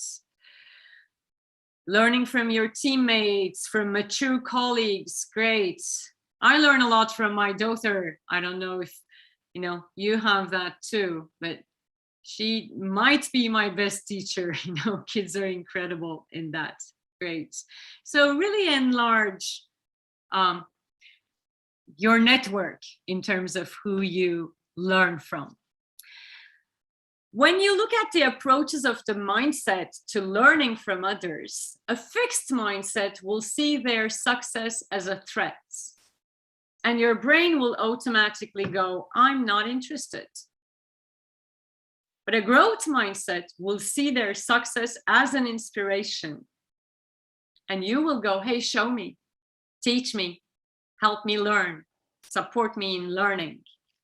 The research shows that, our mindset impacts the ability to adapt to uncertainty. Okay. Excuse me for a moment.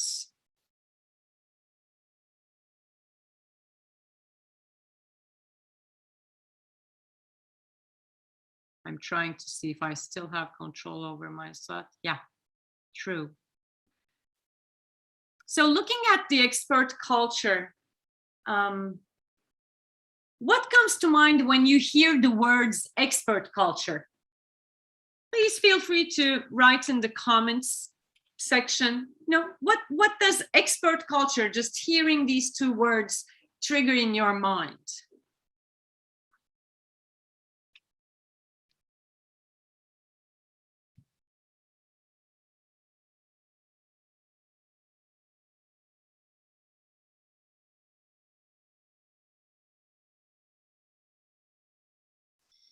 I will just give you 30 more seconds.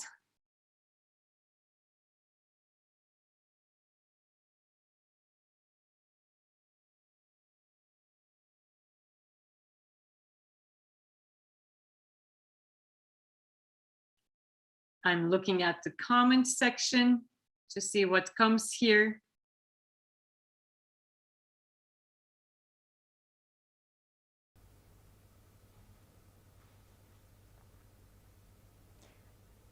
What comes up for you? I didn't hear such expression earlier, but to my mind comes first of all such things that it's like a mindset when you want to grow, to become an expert maybe. That's a great way of reframing. Well, you already adopting a growth mindset here, but by just looking at a progress you can make over time. We define the expert culture as the behavior of always feeling that you might be an expert, that you must be an expert, You've probably been in situations where you feel like you need to know all the answers. You need to show off your knowledge in meetings, in discussions, you need to prove yourself. And in addition, failing to recognize that there's much more to be gained by listening rather than always speaking. Expert culture is the culture that values expertise, knowledge, prove. Okay. And the impact of expert culture can be really damaging in our ability to learn, actually. we may outperform when we're not feeling that we are perfect in what we are doing. So we're not focused on improving ourselves, but we're more focused on improving ourselves. Some standards recognized by institution related to the process of validation and proving the expertise. Exactly. So in order to create a psychologically safe space, there is a quote I would love to share with you, and it's from the CEO of Microsoft. The learn-it-all will always do better than the know-it-all. So that's also another reframe of looking at things, especially to operate from a growth mindset. Now I'll read it once again. The learn-it-all will always do better than the know-it-all. So the expert culture is the one that encourages the know-it-all. But a growth mindset and a psychologically safe space empowers the learn-it-all. Continue learning, continue growing. It's all about valuing progress. So there are a couple of strategies I would like to share with you to break the cycle of expert culture. And the expert culture may not necessarily be the company's culture. Sometimes it may be specific to a team, or it might be your personal culture, to be an expert in something. So in order to break that cycle of expert culture, and to have higher performing teams, once again, I'm going to come back here. It's important to share what we learn from our mistakes. I know sometimes it requires vulnerability to be able to admit and share your mistakes, but you won't believe how much relatedness, connection, and inspiration it creates when you're able to share, first of all, that you have made a mistake. And especially when you share what you learn from this mistake and create a learning opportunity for everyone. That's how you break the cycle of expert culture. And also make sure you create channels for feedback and share alternative perspectives around something.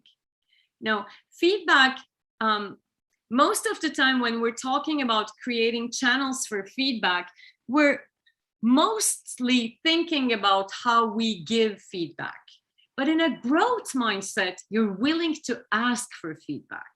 So we really want to encourage all organizations now in this time of the world is also building the habit of asking for feedback, not only waiting for receiving. So these are the ways where you will be able to break the cycle of expert culture and empower everyone in their learning journey. Because I don't know if you had seen it. If not, it's a TED Talk by Brian Goldman. Brian is a doctor who admits having made mistakes. And he describes some costly emergency room mistakes that's been happening. Afterwards, he really makes a strong case for changing the way that these mistakes are addressed in the medical profession. Being a doctor is a job where you are expected to be mistake-free.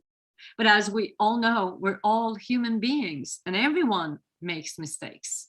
So Brian believes that medicine and practices would improve so much if doctors were actually able to freely discuss their mistakes without judgment. This would really allow them to learn from one another much more easily. But unfortunately, doctors are judged by their mistakes and are often too afraid to discuss them.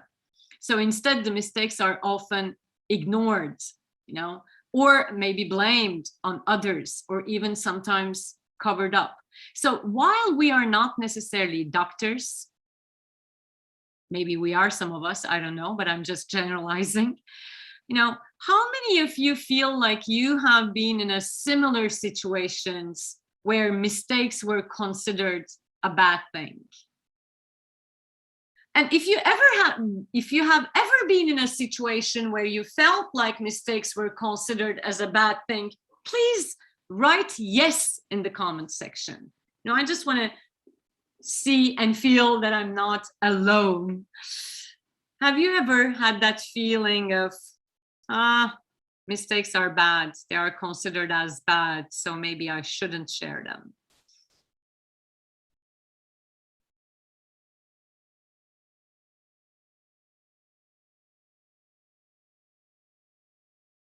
It's probably the synchronicity thing. I'm not seeing anything yet on the comments. But I think we all have, you know, experienced something like that. Okay? So we discussed the importance of learning from our mistakes and failures to be able to experiment, you know, more freely.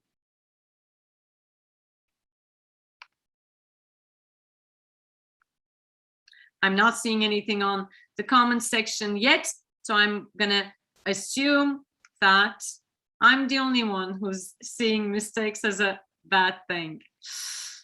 Okay, great.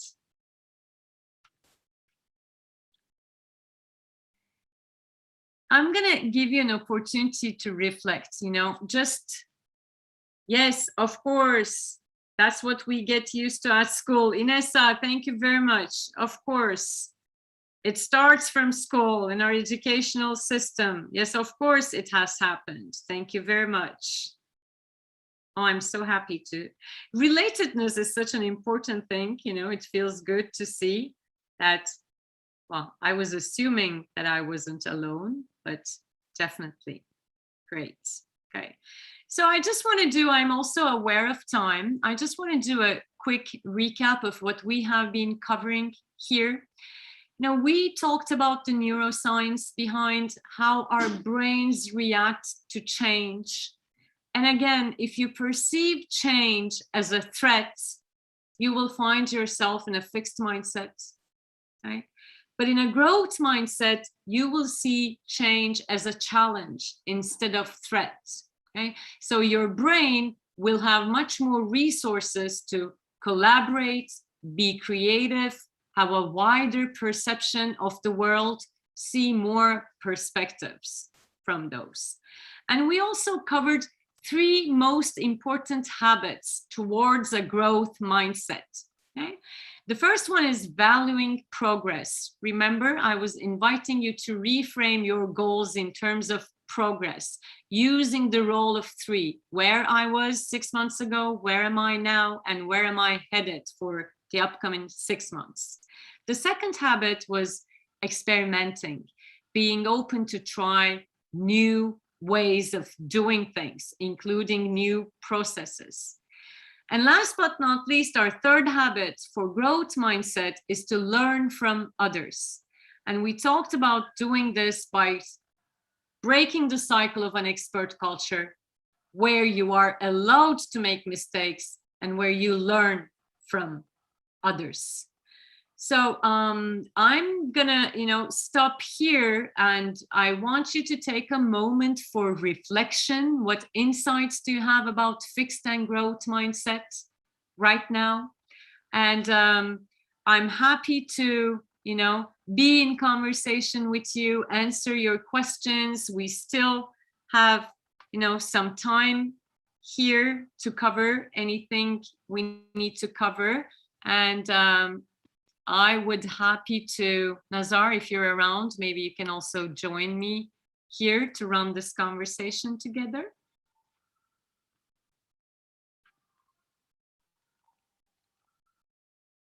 With you, Ozlem. So first of all, thank you so much for sharing with us such practical tips and techniques. There is such statement like, if you never try, you will never know. Yes, so let's be open to the different experiments. Yes, let's try something new. Let's grow our mindset. Yes, let's rid of different boundaries which are in our heads. Yes, so it was very inspiring. Maybe we have some comments in our chat, and I see that we do have. So, from Inessa.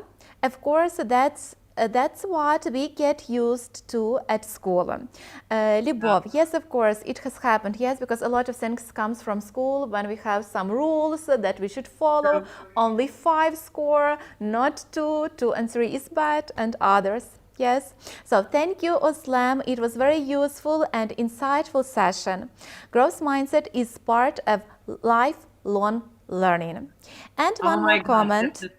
Yeah. Yes, more comments. First, we need to believe that we can change. But belief is nothing without practice and tracking the progress. That's true. We were talking about it today. Yes, and one more comment and question. Still, what to do if the first reaction to change is that it's a threat?